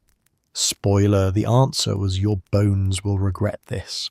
Radium, the shimmering substance at the heart of this story, didn't become widely known until Marie and Pierre Curie's work in the late 1800s, but the fascination with mineral-based energy cures began earlier as that century. People eagerly consumed tonics made with uranium salts, pitch blende extracts, and other materials that had a faint natural luminescence. These early concoctions were marketed as life-giving, as invigorating and earth-charged, phrases that sound magical until you remember they were created by people who thought glowing was always a good sign. The idea was simple and beautifully wrong. If a substance could give off visible energy, surely that energy could transfer into your body. Victorians were obsessed with vitality, force, and anything that promised internal spark. Electricity was fashionable, magnetism was fashionable. And glowing minerals, now that was the future. The fact that no one could explain how these minerals worked only made them more exciting. Mystery, after all, is excellent for sales. Tonic makers appeared quickly. They sold radiant drops, life phosphor tonics, luminous vitality elixirs, and ether-charged mineral waters. Advertisements showed silhouettes of human bodies surrounded by glowing halos, as if the drinker had acquired superpowers or ascended into angelic membership.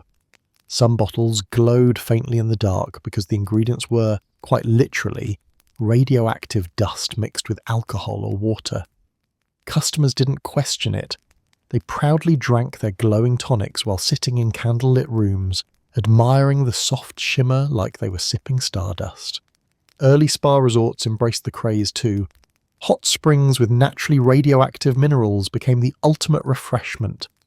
Guests travelled miles to bathe in waters believed to restore youth, cleanse blood, brighten skin, and invigorate the soul.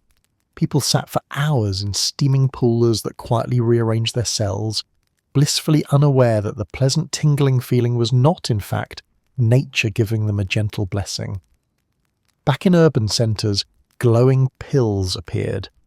These tiny pellets, dusted with radiant powders, promised to revive dormant energies.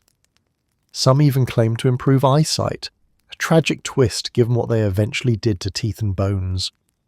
Doctors handed them out with confidence, marvelling at how patients often reported a burst of strength or warm rising sensation after taking them. Nobody realised these sensations were early symptoms of the body panicking. As scientific discoveries progressed, radium products grew even more dramatic. Jewellery embedded with luminous stones was said to stimulate the bloodstream. Radium-infused face creams claimed to brighten complexion, which was technically true if you count skin becoming translucent from cell damage. Teeth-whitening powders glowed in the jar, which must have felt deeply exciting until people realised glowing teeth were not a compliment. A few particularly enthusiastic companies created radium water generators, countertop devices that allowed families to infuse their daily drinking water with radioactive minerals. The instructions recommended several glasses a day to fortify the nerves and renew inner fire. These households glowed metaphorically at first, and then quite literally as bottles stored in dark cupboards emitted a faint midnight shimmer that the family interpreted as proof of quality. And then, inevitably, the problems began. Patients returned to their doctors with symptoms that puzzled everyone. Jaw pain, loose teeth, strange burns, constant fatigue, bones that fractured with minimal pressure. People who had been the biggest fans of these energy tonics suddenly became case studies in medical confusion. Their mouths developed sores that wouldn't heal, their joints ached, their skin thinned, and their once bright enthusiasm dimmed into fear. No one understood at first. How could something that promised vitality be making people weaker? Some tonic manufacturers blamed incorrect usage or insisted customers had underlying illnesses. Others simply disappeared, leaving behind glowing trash heaps that kept radiating long after the businesses had gone bankrupt. Eventually, late-century scientists connected the dots. These glowing substances were dangerous, corrosive, and quietly destructive to living tissue. They weren't revitalizing the body, they were dismantling it from the inside out. Bones absorbed radioactive particles like sponges. Cells mutated. Teeth fell out. The jawbone deteriorated, earning afflicted patients the grim nickname Radium victims, though no one used that phrase publicly until much later. Despite the growing evidence, some die-hard believers insisted the treatments were still miraculous. Others claimed the painful symptoms were proof the body was releasing deep-rooted impurities. Victorians had a remarkable ability to reframe disaster as self-improvement. But even the most dedicated glow enthusiasts couldn't deny the mounting tragedies. By the century's end, radium products quietly vanished from the respectable medical world. They lingered in fringe markets for some time, but eventually the shimmering dream faded entirely, leaving behind a cautionary tale brighter than the tonics themselves. Yet as bizarre as it all sounds, this chapter reveals a truth repeated throughout history. When people encounter something powerful and mysterious, their first instinct isn't fear, it's hope. They imagine miracles instead of consequences. They reach for healing instead of hesitation. And sometimes, as this chapter proves, they grab something that glows beautifully, right up until their jaw disagrees. Welcome to the age of miasma theory. A worldview so deeply rooted in 19th century thought that entire cities were redesigned because everyone believed bad smells were the root of all evil. Not germs, not contaminated water, not rats, fleas, overcrowding or questionable sanitation practices. No, just the simple fact that if something stank, it was out to kill you. And in fairness, a Victorian street could smell like 14 nightmares braided together, so you can understand why people assumed the odour itself was plotting murder. To the 19th century mind, disease didn't spread silently through invisible organisms. It drifted toward you like a foul ghost. Cholera, bad air, plague, bad air. Fevers, headaches, fainting spells, sudden mood swings, and that vague sense of doom after a terrible lunch. Bad air. Even moral decline got blamed on miasma. If you misbehaved, some busybody was ready to claim you'd inhaled something sinful on your afternoon stroll. Cities, of course, became ground zero for this fear. Industrial centres swathed in coal smoke looked like physical manifestations of illness. Every factory coughed black soot into the air. Every chimney contributed to a perpetual cloud of atmospheric regret. People breathed it daily and naturally concluded, yes, this is definitely dangerous, which, ironically, was correct, but for different reasons.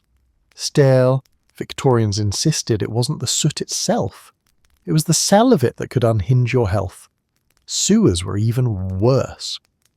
Before modern plumbing, waste ran through open gutters or sat festering in cesspits that leaked into the ground with the enthusiasm of a very determined horror movie villain.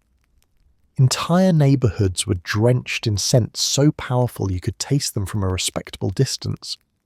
If a visitor recoiled in disgust, locals nodded solemnly and whispered, "Yes, the miasma here is dreadful." They were wrong about the mechanism, but absolutely right about the experience. The fear grew so intense that people invented a staggering number of strategies to defend themselves against invisible, smelly danger. Some walked around with handkerchiefs soaked in lavender oil, mint or citrus. Others carried small vials of perfume in their pockets, ready to apply fragrant armour at a moment's notice. Wealthy families kept bowls of vinegar in their dining rooms, convinced it purified the surrounding atmosphere. Doctors conducted entire house calls while clutching scented cloths to their noses, delivering diagnoses in muffled tones like, "Yes, madam, it appears you suffer from a malign air."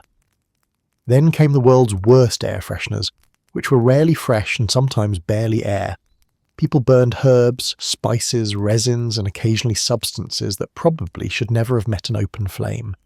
Streets were fumigated with smouldering piles of pitch and tar. Homes were smoked like meats. Some cities even burned barrels of sulphur to cleanse districts, creating clouds so suffocating that the original foul smell almost seemed nostalgic. No public event embodied the miasma panic more dramatically than London's infamous Great Stink of 1858. The Thames had become a river of horror, raw sewage flowing directly into the water, warmed by the summer sun, into a smell so powerful members of Parliament fled their chambers, pressing peppermint-soaked cloths to their faces and insisting the stench alone could cause catastrophic illness. They weren't entirely wrong. The water was lethal, but again they blamed the smell instead of the bacteria floating merrily beneath the surface. Still, the crisis finally pushed the government to fund modern sewer systems, proving that sometimes panic can be productive. The fear of miasma shaped architecture too. Houses were built with tall windows and high ceilings to encourage airflow. Hospitals adopted massive ventilation systems, not to prevent infection, but to prevent noxious vapours from settling over the patients like a malicious fog. City planners widened streets so wind could sweep away harmful effluvia. Even clothing styles shifted. Layers of fabric and wide skirts were believed to protect against dangerous odours, as if disease particles were simply too polite to push through a waistband. But the strangest part of miasma theory may be its moral element. Many people believed foul air didn't just attack the body, it attacked the soul. Sinful neighbourhoods, crowded slums, and areas with questionable reputations were described as steeped in immoral vapours. Breathing this air was said to lead to poor decisions, weakened character, and eventual ruin. Respectable Victorians warned each other to avoid contaminated districts, not only to protect their lungs, but to protect their reputations. Even doctors, trained and well-intentioned, often made decisions based entirely on olfactory fear. A sick room that smelled heavy was considered dangerous. A body with feverish sweat smelled corrupted. Some physicians recommended cutting holes in ceilings to release infected air, or encouraging patients to sit near open chimneys so illness could escape upward, presumably rising into the sky to find a less occupied hobby. And yet, as misguided as miasma theory was, it inadvertently pushed society towards better hygiene. Cities cleaned streets, removed waste, improved ventilation, and built sewer systems, all because they were terrified of odour. They didn't eliminate disease because they understood bacteria. They eliminated disease because they wanted the world to smell less terrible. It was progress achieved through the nose. Eventually, germ theory arrived, pointing out politely, one hopes, that disease comes from microscopic organisms, not cloud-shaped stink monsters. Miasma theory slowly evaporated, though not without resistance from people who insisted bad smell simply had to be deadly. After all, when something smells like death, it's hard not to take it personally. Welcome to the 19th century dining table, where dinner was never just dinner. It was medicine, symbolism, superstition, and occasionally an act of sheer culinary courage. If earlier chapters introduced you to cures involving electricity, smoke, and questionable metals, this chapter takes you into the kitchen, where Victorians eagerly believed the key to healing the body was eating things that resembled the parts you wanted to fix. Bones for bones, hearts for courage, oysters for, well, you can probably guess. It was the golden age of eat your way to health, a philosophy that worked flawlessly, if your illness happened to be hunger. The root of this belief was something ancient called the doctrine of signatures, a wildly imaginative idea suggesting that food signaled their healing abilities through their shape, texture, or colour. A walnut looks vaguely like a brain, then obviously it must be good for the mind. Red wine looks like blood, excellent for circulation. A carrot sliced crosswise resembles an eye, perfect for vision. It was a medical system based less on biology and more on the kind of intuitive logic that emerges after staring at produce for too long. The 19th century revived this doctrine with gusto, but with a uniquely Victorian twist. Animal parts became the medicinal stars. Nothing proves your commitment to wellness like chewing something so literal it feels like the universe should hand you a certificate. At the top of the list was bone broth, beloved not as a comforting soup but as a structural strengthener. Doctors insisted broth extracted the essence of bones, a phrase that sounds suspiciously mystical, and drinking it would fortify your skeleton. If your joints ached, your legs felt weak, or you were recovering from injury, people urged you to consume broth daily. Thick, simmered, gelatinous broth was believed to patch up your insides the way mortar patches a wall. The logic was simple. You eat bones, your bones get stronger. If only home repair were this easy. Then there were oysters, the 19th century equivalent of a performance-enhancing supplement. Oysters were loaded with symbolism, smoothed, slippery and confidently unbothered by Victorian modesty. They were believed to boost stamina, vitality, and general robustness, a polite euphemism for anything too awkward to mention directly.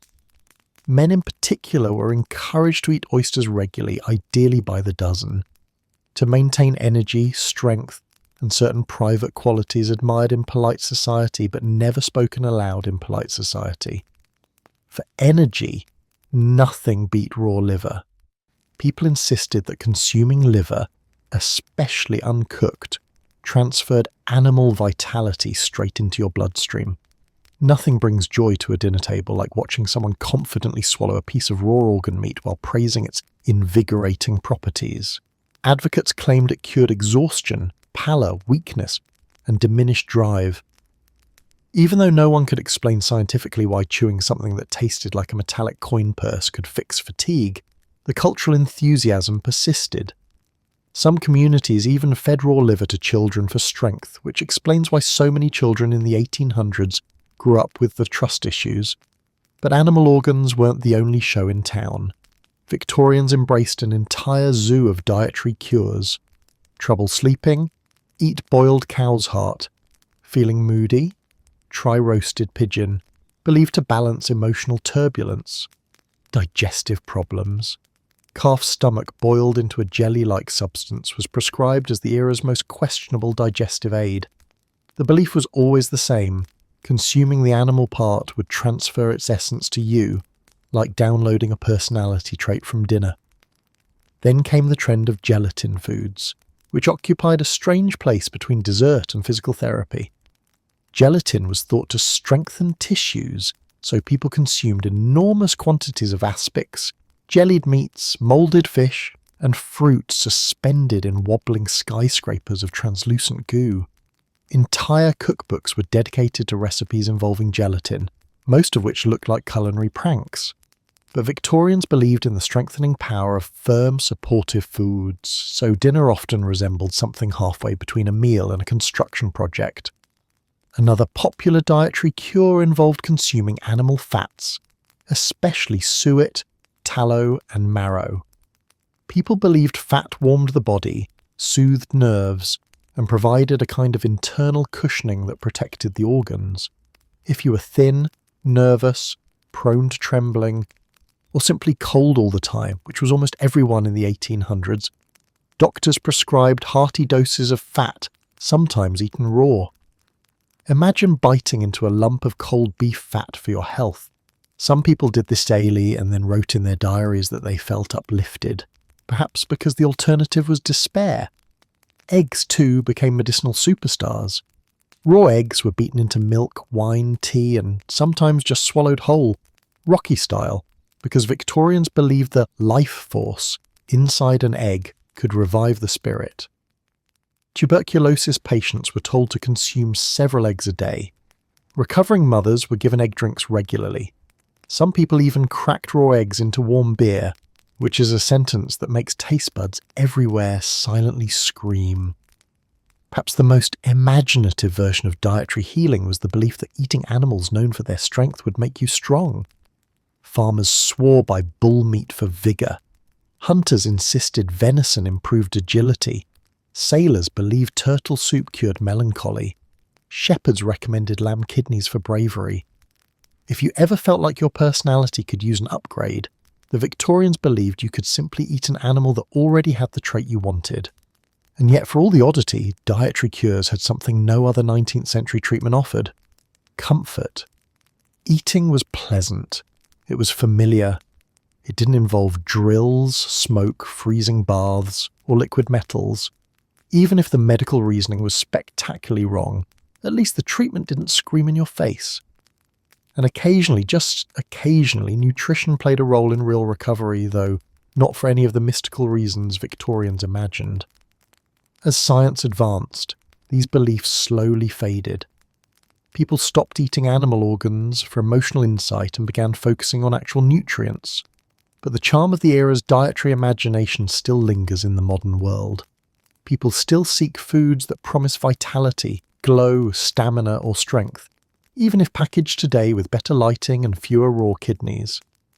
And now that we've set down our Victorian dinner plates, it's time for the next chapter: where the pursuit of invisible forces shifts into the realm of magnetism, mesmerism, and energy healing that involved far less chewing and far more dramatic hand gestures. Welcome to the most theatrical branch of 19th century medicine, where the doctor didn't prescribe pills, potions, diets, smoke, or even drills. Instead, he waved his hands dramatically in front of your face, stared deeply into your soul, and insisted your invisible magnetic fluids needed rearranging. Welcome to the world of mesmerism, the original energy healing trend, and one of the few treatments where the doctor's wrist flexibility mattered just as much as their actual medical knowledge.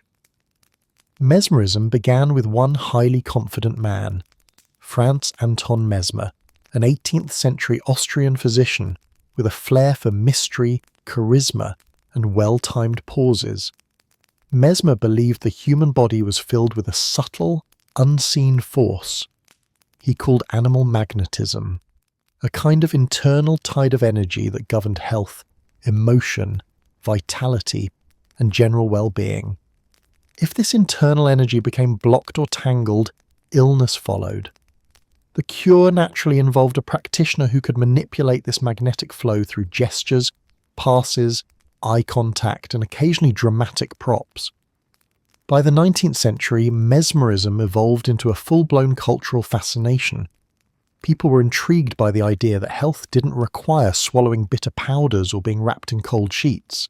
Instead, all they needed was for someone to sweep their hands over their body in slow, hypnotic motions until the magnetism harmonized. It was the least invasive treatment of the century, and easily the most theatrical. Mesmerists often wore long coats, silk waistcoats, or flowing garments that made their movements look extra mystical. Their sessions usually took place in dimly lit parlours, filled with heavy curtains, scented candles, and an atmosphere that said, "We're about to do something dramatic and vaguely supernatural." Patients sat in chairs with their eyes half closed, waiting for the magic to begin. The mesmerist then circled them slowly, waving their hands in sweeping arcs. They would start at the head, glide their palms down the air around the torso, then flick their fingers as though pulling invisible threads from the patient's aura. The mesmerist rarely touched the patient. This was energy work, not massage. The goal was to direct the magnetic fluids back into the proper channels, like an invisible plumbing job carried out with interpretive dance. The effects could be immediate. Patients reported tingling sensations, warmth, emotional release, sudden calmness, uncontrollable laughter, and most famously, fainting. Some people fainted so dramatically that mesmerism started resembling a cross between medicine and amateur theatre. Fainting was interpreted as a proof of success, since it meant the magnetic blockage had been forcefully broken. Never mind that some patients simply swooned from the intensity of the performance, the atmosphere in the room, or the pressure of everyone watching. Mesmerists declared victory every time someone hit the carpet. But mesmerism wasn't always a solo act. Group sessions called mesmeric circles became popular. Participants formed a circle around a large tub or table filled with iron rods and bottles of magnetized water. Everyone held hands. Everyone concentrated. The mesmerist led the group through synchronized breathing and gestures. Before long, half the participants swayed, several collapsed gently into their neighbours, and a few entered trance states so deep that they had to be escorted home afterward, still murmuring about waves of inner fire. These trances drew enormous attention. Some mesmerists claimed patients could access hidden memories, suppressed emotions, and even supernatural visions. Others insisted trances allowed them to diagnose illnesses clairvoyantly. A few claimed patients could see inside their own bodies during a mesmeric sleep, reporting on organs and fluids with surprising confidence.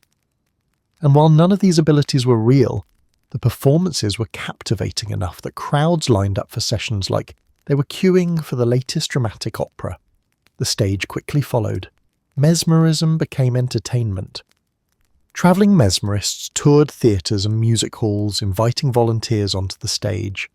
With a few hand passes, they placed participants into trances so deep they could balance on chairs, forget their own names, or remain stiff as boards while performers demonstrated their rigidity by placing them between props. Audiences gasped. Newspaper reviews raved. Not for medical reasons, of course. People simply loved a good show. Meanwhile, actual doctors were conflicted. Some dismissed mesmerism as nonsense. Others defended it with enthusiasm. And then there were the doctors who, though sceptical of its magnetic claims, admitted the soothing, focused interaction did help some patients relax. Mesmerism, without intending to, had brushed up against hypnosis, a real psychological phenomenon hiding underneath all the talk of invisible fluids. But since the hypnosis hadn't been formally defined yet, mesmerists kept crediting everything to magnetic waves and dramatic hand choreography. Even spiritualists borrowed from mesmerism. Seances frequently began with mesmeric passes to heighten receptivity. Mediums used similar gestures to enter trance states before communicating with spirits. Mesmerism didn't just influence medicine, it reshaped occult culture, performance art, and early psychotherapy. A single man's idea about magnetic fluids ended up inspiring entire spiritual subcultures and several decades of fashionable fainting. But as scientific medicine advanced, mesmerism's magnetic explanations unravelled. Germ theory arrived, physiology improved, and physicians politely pointed out that no one had ever found a magnetic fluid inside the human body unless someone had accidentally swallowed a compass. Mesmerism fell out of medical respectability, retreating into entertainment spiritualism and eventually evolving into modern hypnosis, which had little to do with magnets and everything to do with suggestion. Yet the legacy of mesmerism remains intriguing. It shows how deeply people crave healing that feels gentle, intuitive, and personal. It reveals how easily mystery can overshadow evidence. And perhaps most amusingly, it reminds us that if someone waves their hands near your head and tells you they're adjusting your inner currents, humans throughout history have nodded and thought yes, that seems reasonable. Welcome to one of the most fashionable corners of 19th century health culture, where your scalp was not just the home of your hair, it was, according to many Victorians, a bustling medical control centre. If mesmerists waved their hands over your head to fix invisible fluids, hair doctors went one step further and rubbed, sprinkled, massaged and coated your head with an entire apothecary's worth of ingredients. Because nothing said medical science quite like bear grease, perfumed powders, and hair pomades that smelled like a candle shop having an emotional crisis. Victorians loved hair. They loved growing it, washing it occasionally, styling it, saving it in lockets, and writing dramatic poetry about it. Hair symbolised beauty, strength, morality, prosperity, and vitality, so naturally people assumed the scalp must contain hidden doorways to health. If the hair was glossy, the body must be strong. If the hair fell out, the soul must be struggling. A headache? Clearly the hair knew something. A fever? Your scalp was probably overheated. Sadness? That's a hair problem, obviously. Thus arose a strange medical fad, using hair treatments to cure the rest of the body. Let's begin with pomades, the pride of any 19th century dressing table. These creams, usually made of animal fats, beeswax, plant oils, and enough fragrance to stun a small horse, were sold not only as styling aids but as medical necessities. If your hair lacked shine, sellers insisted your internal health was dimming too. If you massaged pomade into the scalp, the theory went, it would revitalize the brain, awaken the nerves, and stimulate wholesome circulation. In reality, it mostly made hats slippery. One of the star ingredients was bear grease, promoted with the same enthusiasm modern influencers reserve for trendy superfoods. Bear grease supposedly nourished the scalp, encouraged hair growth, eased headaches, and revived wilted spirits. People rubbed it in daily, believing they were absorbing animal vigour. Meanwhile, bears everywhere politely declined to comment. Perfumed powders were equally popular, and often more alarming. These scented dusts were puffed onto the hair with bellows or silk bags, coating the scalp in lavender, jasmine, rose, violet, or whatever scent was fashionable that month. Sure, it made wigs and natural hair smell delightful, but according to advertisements, it also purified the head's atmosphere, kept fevers away, prevented fainting, and promoted cheerful dispositions. Powdering your hair to avoid sadness may sound ridiculous today, but it fit perfectly in an era that blamed misfortune on anything except reality. Then there were medicated hair tonics, which promised to treat everything from migraines to poor memory. These tonics were mixtures of herbs, alcohol, oils, spices, and occasionally something called essence of vigour, which thankfully no one ever defined. A few formulas included cayenne pepper to awaken dormant follicles, a sensation that surely awakened plenty but not necessarily what the user hoped for. People massaged these mixtures into their scalps, believing they were opening mystical pathways into the body's inner workings. One of the most fascinating beliefs was that hair thickness reflected internal health. Thin hair signalled weak nerves. Brittle hair meant poor digestion. Hair that shed easily was a sign of stress or emotional imbalance. And so people rushed to fix medical problems by encouraging hair growth rather than treating the underlying issue. Headaches especially were blamed on hair that was too thick, too thin, too heavy, too light, too dull, too glossy, or too long. Basically, whatever your hair was doing, someone was ready to diagnose it. Some remedies took a more intense route. Hot oil treatments, for example, were used not just for the conditioning the hair, but for drawing fever from the body. A person with a high temperature might have warmed oil poured onto their scalp while the family gathered around hoping the fever would politely climb out of the head like steam lifting off a kettle. At the extreme end of the trend were electrical scalp massagers, elaborate devices shaped vaguely like metal crowns. While we discussed full-body electricity in an earlier chapter, these crown-like instruments were marketed specifically for hair and head ailments.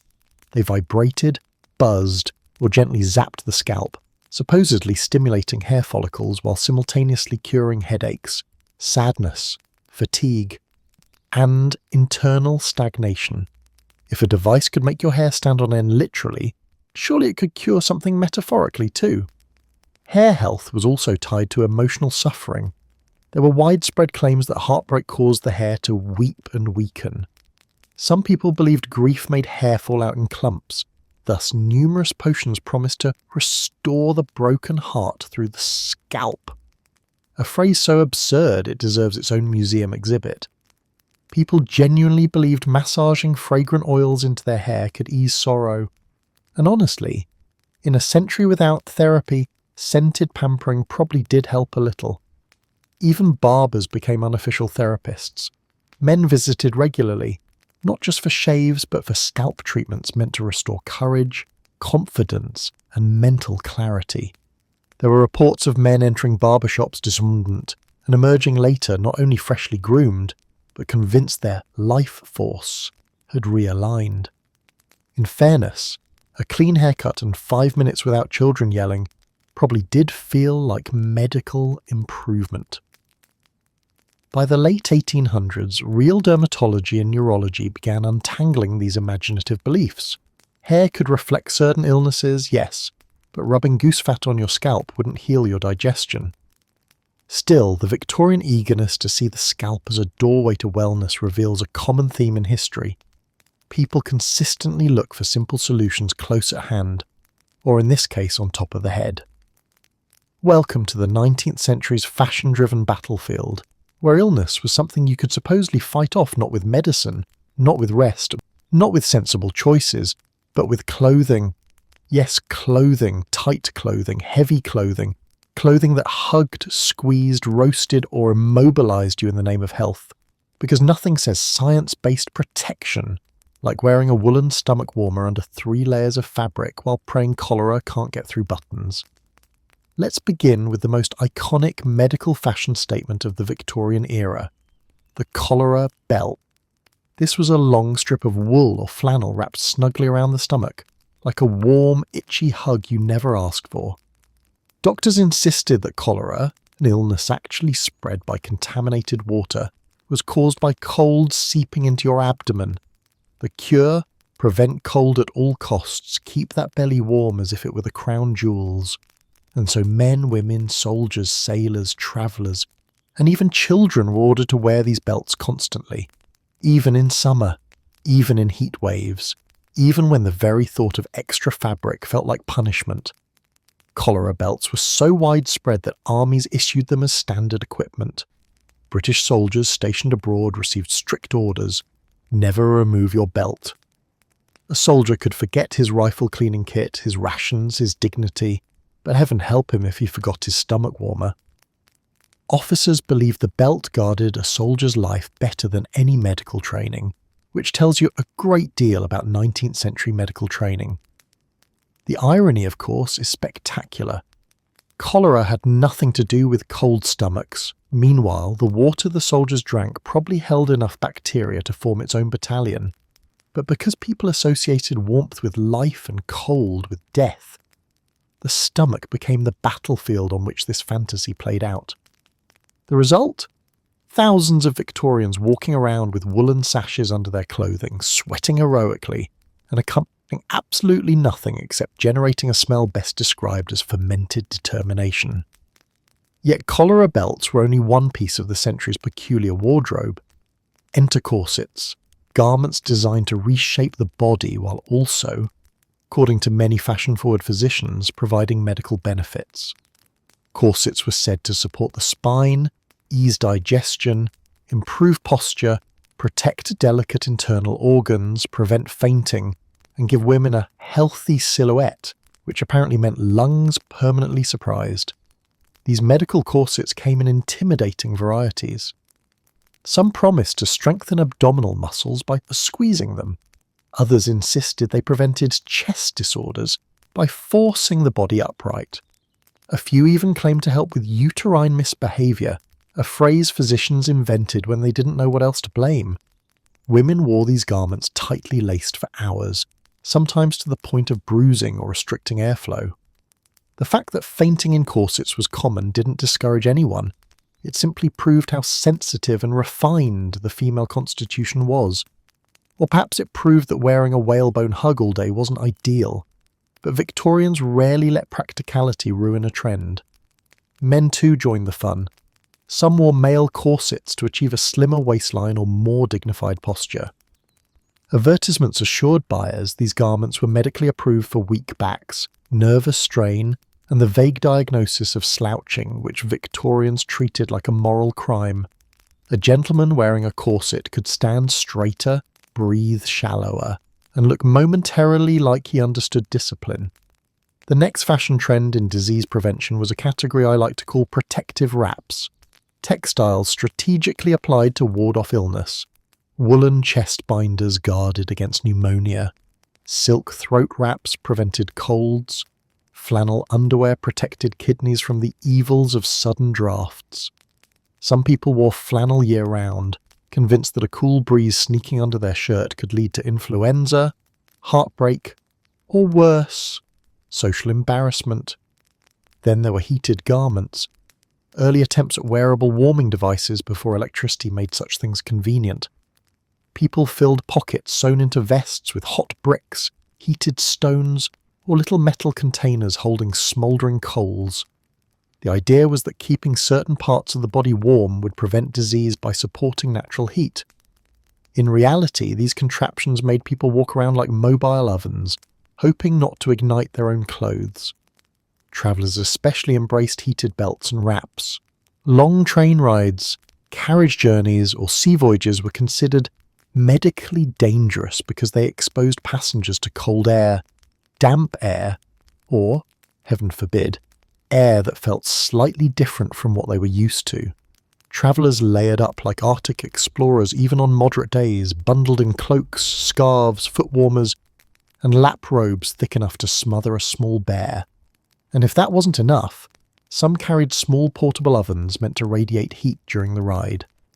These ovens were technically safe if handled correctly, but this was the 1800s, so of course they occasionally set people, seats, or luggage on fire. Other garments promised to block bad influences, a category broad enough to include weather, smells, drafts, ghosts, and inconvenient ideas. Some people wore amulets sewn into their clothes. Others use perforated undergarments designed to let healthy air circulate. There were even outfits made with thin strips of metal inside them, marketed as magnetically charged health clothing, which allegedly balanced the body's energy and helped prevent fatigue. If magnetism could heal, surely wearing a metal corset meant double protection. Perhaps the most unintentionally comedic trend was the belief in protective headgear. No, not helmets. More like extremely padded hats meant to safeguard the skull from illness-causing vibrations.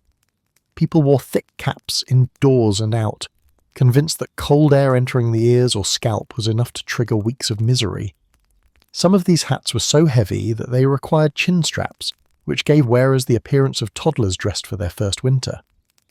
But the strangest part of all these garments isn't that people wore them, it's that they felt reassured by them.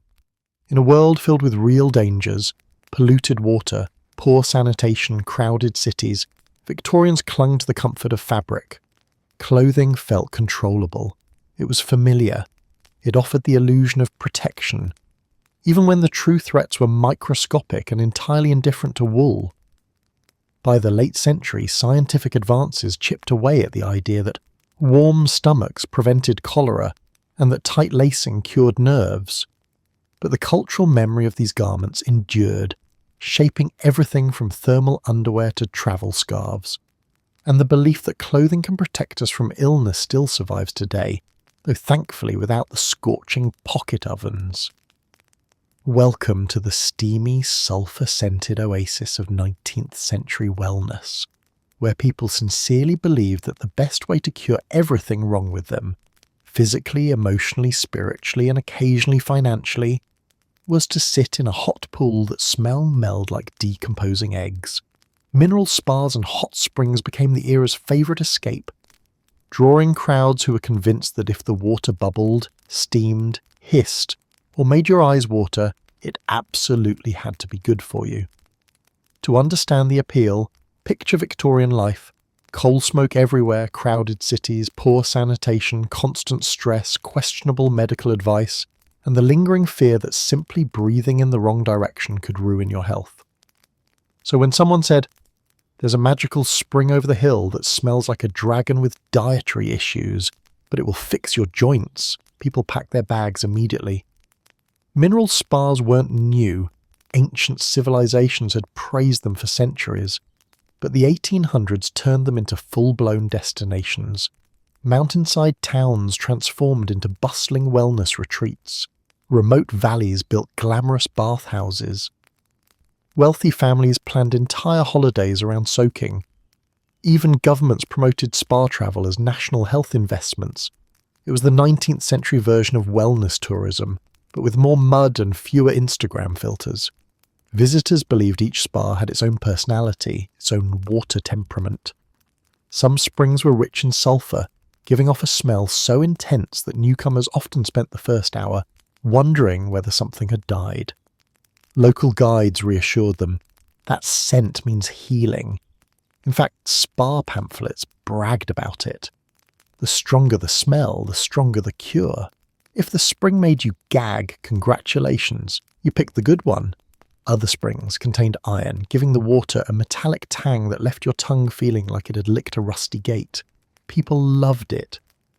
They insisted iron water fortified the blood, strengthened the bones, and renewed the warrior spirit. Never mind that the most immediate effect was turning towels orange. Then there were carbonated springs, yes, fizzy water straight from the earth. These bubbling pools tickled the skin, which Victorians interpreted as energetic stimulation, rather than nature's way of delivering a polite warning. People sat in them for hours, letting the bubbles nip at their ankles and believing each burst was repairing something inside them. Once you arrived at a spa town, your entire day was arranged around bathing. The classic itinerary went something like this. 800 km, drink a glass of mineral water that tastes exactly like a regrets-flavoured broth. 900 km, sit in a warm sulphur pool until your skin feels like soft bread dough. 1100 km, lie in the sun wrapped in blankets like a healing burrito. 100 pm, Eat a simple lunch because rich food was believed to interrupt the water's intentions. 3 p.m. Take a steam bath, which usually involves sitting in a wooden box with your head sticking out. 5 p.m. Another soak because your problems definitely need more hot water. And that's before the optional mud baths, salt scrubs, mineral showers, or therapeutic walks, where people hiked slowly between spas while discussing which pool smelled the least distressing. Spa towns became little worlds unto themselves. Streets lined with hotels, restaurants, and apothecaries catered entirely to visitors seeking cures. Elegant promenades encouraged strolling between treatments. Bands played music in the evenings for spa-goers who felt well enough to mingle. Doctors on staff delivered scientific-sounding assurances like, "This spring contains life-giving vapours," or "The water will coax stagnation from the joints." No one knew what stagnation meant, but if it was being coaxed, that sounded promising. Health claims covered every imaginable condition. If you had arthritis, gout, or stiff joints, mineral spas promised to soften and soothe. If you suffered from skin conditions, the water claimed to purify. If you had digestive troubles, drinking the mineral brew was supposed to awaken the intestines, a phrase no one should ever use again. If you were melancholic, apparently sitting in nature while simmering lightly in hot water would clear your mind. And sometimes it genuinely helped. Not because sulfur cured diseases, but because rest, clean air, hydration, warm baths, and gentle exercise are objectively good for humans. For many people, the spa wasn't curing illness so much as giving them the first vacation of their entire lives. Of course, there were also more enthusiastic practices. Some spas offered boiling pools, where attendants carefully lowered visitors in and pulled them out the moment they started turning pink. Others featured cold plunges designed to shock vitality back into the body, because nothing says healing like your soul exiting briefly due to freezing temperatures. Some offered inhalation chambers, where guests sat in a room filled with mineral fog that condensed in their hair and made them look like steamed dumplings. Then came the treatments involving mud, one of nature's great equalizers. Mud baths promised to draw out impurities, relax muscles, and exfoliate decades of emotional baggage. People emerged coated, cracked, and smelling like riverbanks, convinced that the earth itself had performed a miracle. Spa towns were cultural melting pots too. Aristocrats rubbed elbows with merchants, artists, officers, and occasionally eccentric travellers who had come seeking the cure for ailments ranging from migraines to an excess of melancholy. People bonded over shared misery, shared hope, and shared complaints about whichever spring smelled the most like a demon's armpit. As medical science progressed, spas adjusted their marketing. They started advertising specific minerals, chemical compositions, and newly discovered healthful gases. Suddenly, spa brochures included diagrams, charts, and quotes from respected physicians. The branding evolved from mystical to scientific sounding, though the experience remained mostly the same, a long bath and the faint, lingering scent of egg. By the century's end, mineral spas had become symbols of refined health culture. Even as germ theory began replacing miasma beliefs, people still clung to the comforting idea that natural springs contained secret, powerful properties. Some spa towns survive today, still claiming their waters boost health, but now with gentler promises and fewer boiling tubs. What remains is the unmistakable truth that for Victorians, and for many before and after them, bathing felt like healing, and sometimes feeling healed mattered almost as much as being healed.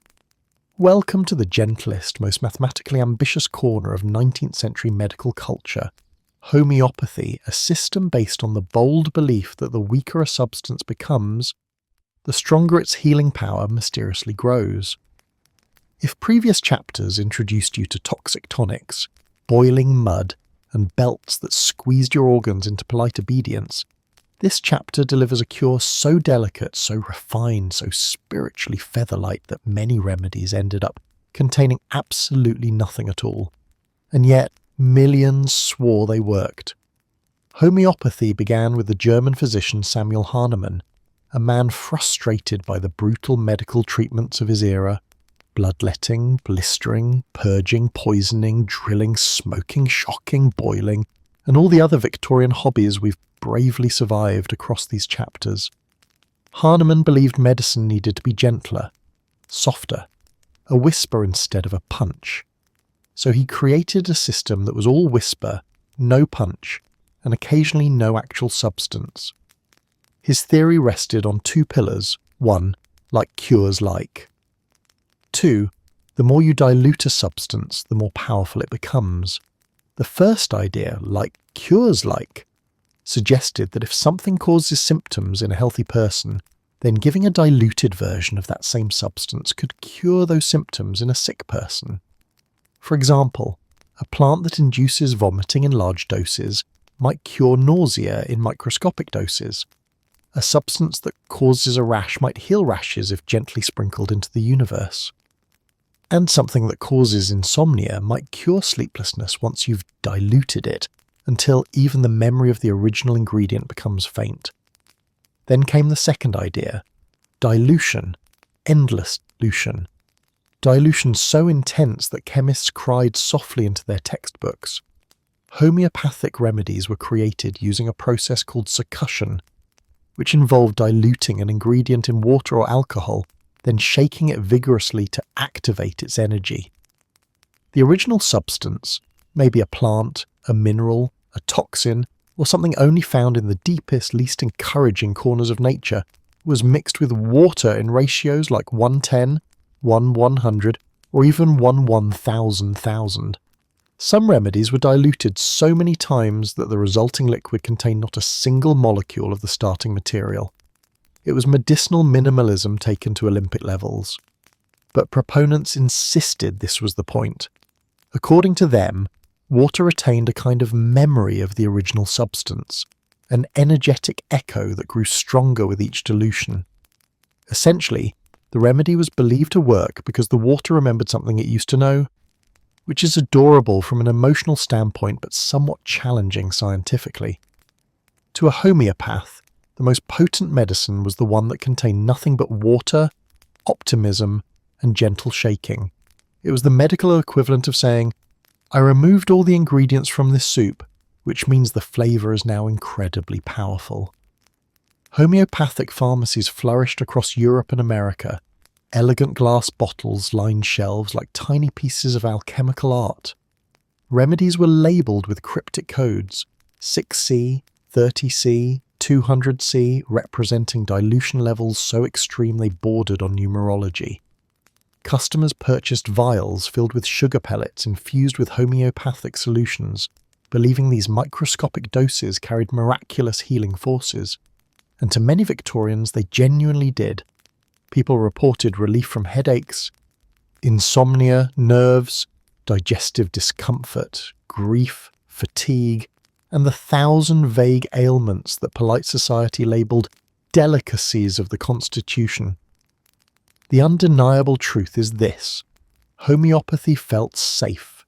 No vomiting, no blistering, no drilling, no choking down metallic sludge. No one fainted from pain unless they were already committed to the bit. Doctors who embraced homeopathy often took more time with their patients than traditional physicians. They listened, they asked questions, they treated patients as individuals. At a time when standard medical care often resembled medieval torture with better outfits, gentle treatment paired with human attention felt like a miracle in itself. Homeopathy clinics became havens for the anxious, the exhausted, the chronically unwell, and those traumatized by earlier medical adventures.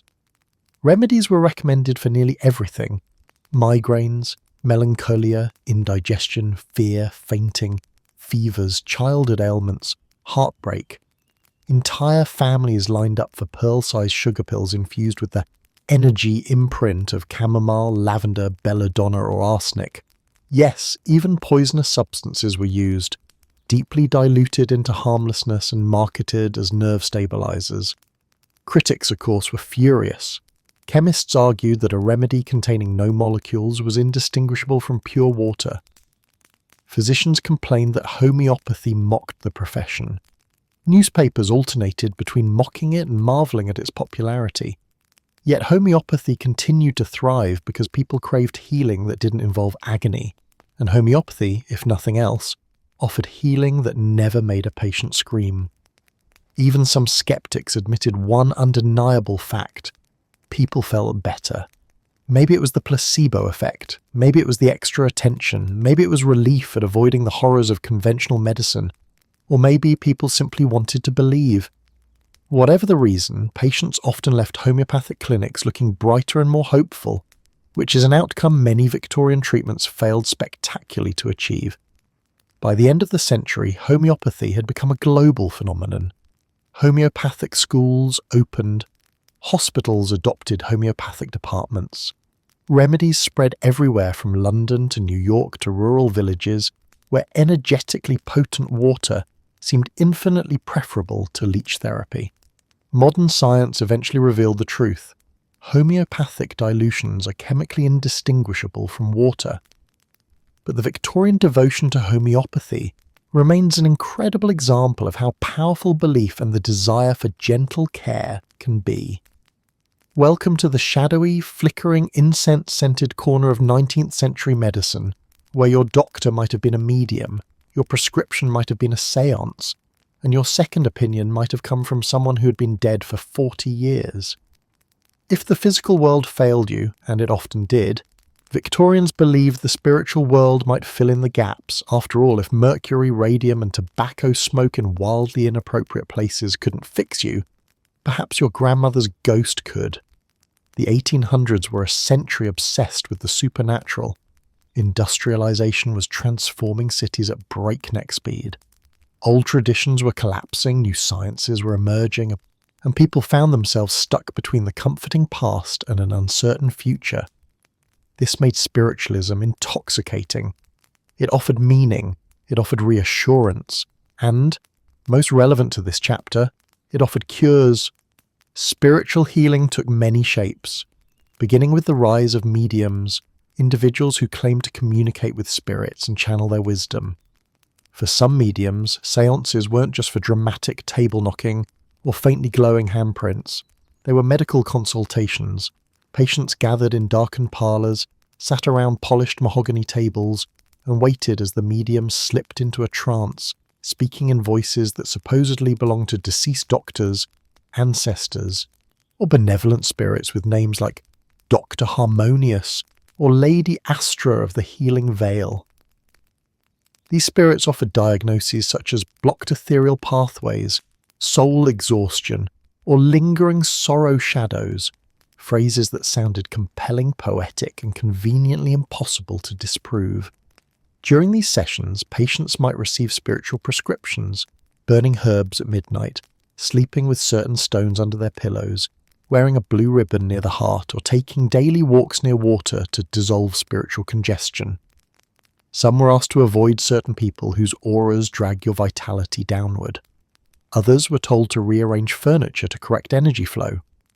The treatment plans often resembled lifestyle advice from a very dramatic interior decorator. Then there were psychic surgeons, a category of healer who performed operations using nothing but their hands and impressive confidence. They claimed spirits guided them to remove invisible ailments, spiritual tumours, energetic blockages or attachments left behind by negative entities. Patients lay still while the psychic surgeon hovered their hands over the body, made slicing motions, muttered incantations, and occasionally pretended to pull invisible lumps from the flesh. Some even produced animal organs as proof of what they removed.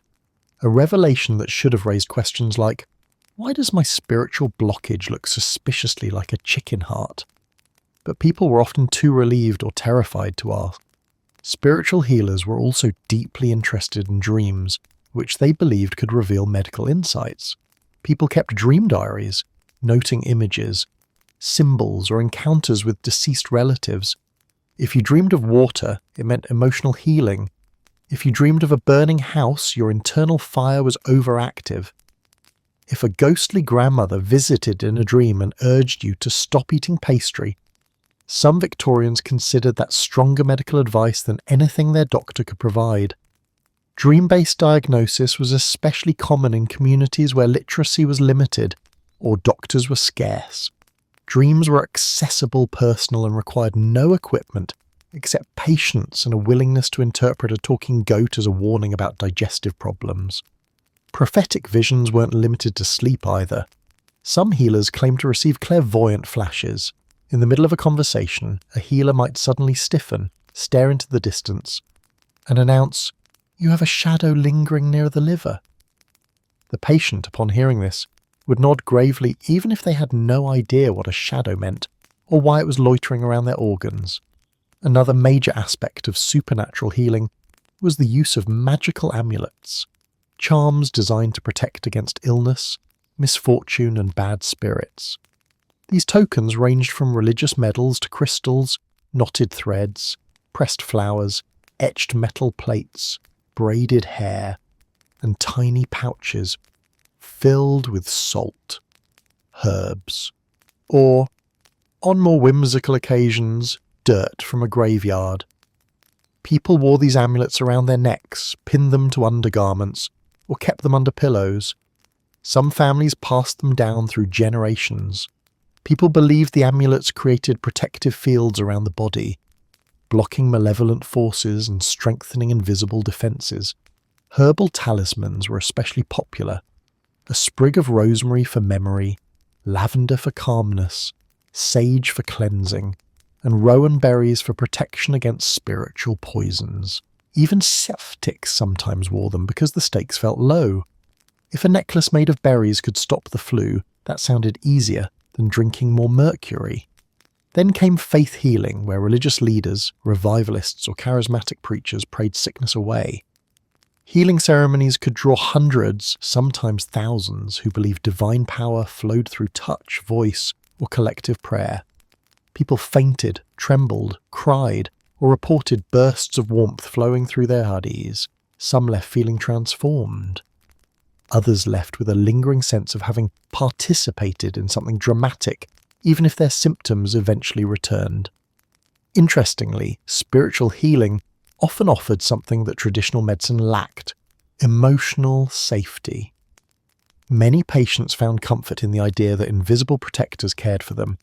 Spiritual healers listened attentively, offered reassurance, and treated sickness as a holistic experience, not just a body problem, but a soul problem, a heart problem, a life problem.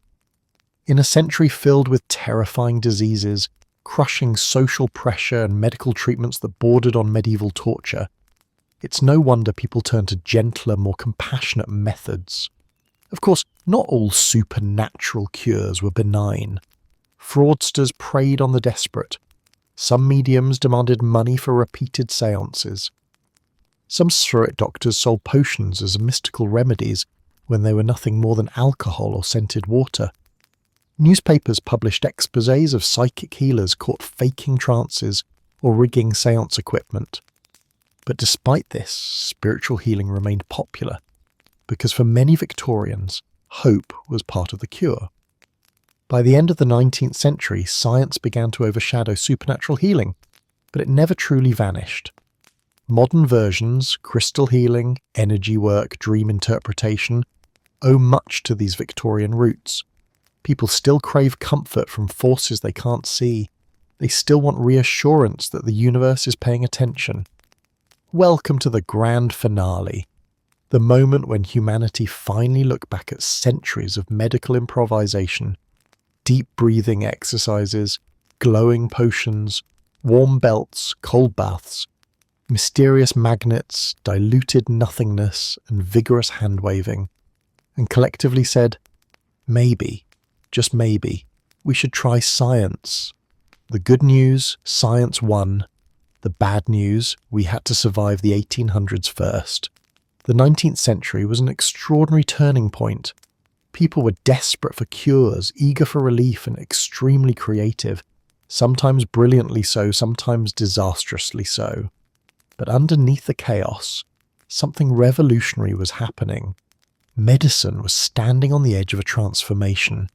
a few key discoveries would dismantle thousands of years of superstition and guesswork, enthusiasm, and occasionally near-lethal optimism. The revolution truly began with germ theory, a concept that sounds obvious now but was scandalous at the time. The idea that invisible microbes cause disease, and not miasma, curses, bad attitudes, bored or insufficiently warm stomachs, was so radical that many respected doctors fought it like it was a personal insult. Microscopic creatures causing cholera, preposterous, declared men who in the same breath recommended brandy for fainting and smoke for drowning. But slowly, thanks to scientists like Louis Pasteur, Robert Koch and others, the invisible world came into focus. They proved that tiny organisms caused illness, not foul smells or misaligned magnetic fluids. They demonstrated how bacteria travelled, multiplied, and could be stopped. Suddenly, diseases had identifiable culprits. Medicine wasn't guesswork anymore. It had villains you could point at. Germ theory didn't just change medicine, it changed how we understood life itself. Next came sanitation, a word so unglamorous that early Victorians wanted nothing to do with it. But once people realised that sewage-contaminated water carried diseases, cities started installing sewer systems, regulating waste disposal, cleaning streets, and separating drinking water from the things you hoped never to drink. Mortality rates plummeted. Outbreaks weakened. The Great Stink of London turned from a national embarrassment into a wake-up call. Clean water and functioning sewage systems saved more lives than any medical treatment of the era, proving that sometimes the greatest scientific breakthroughs involve pipes, drains, and a lot of unpleasant labour.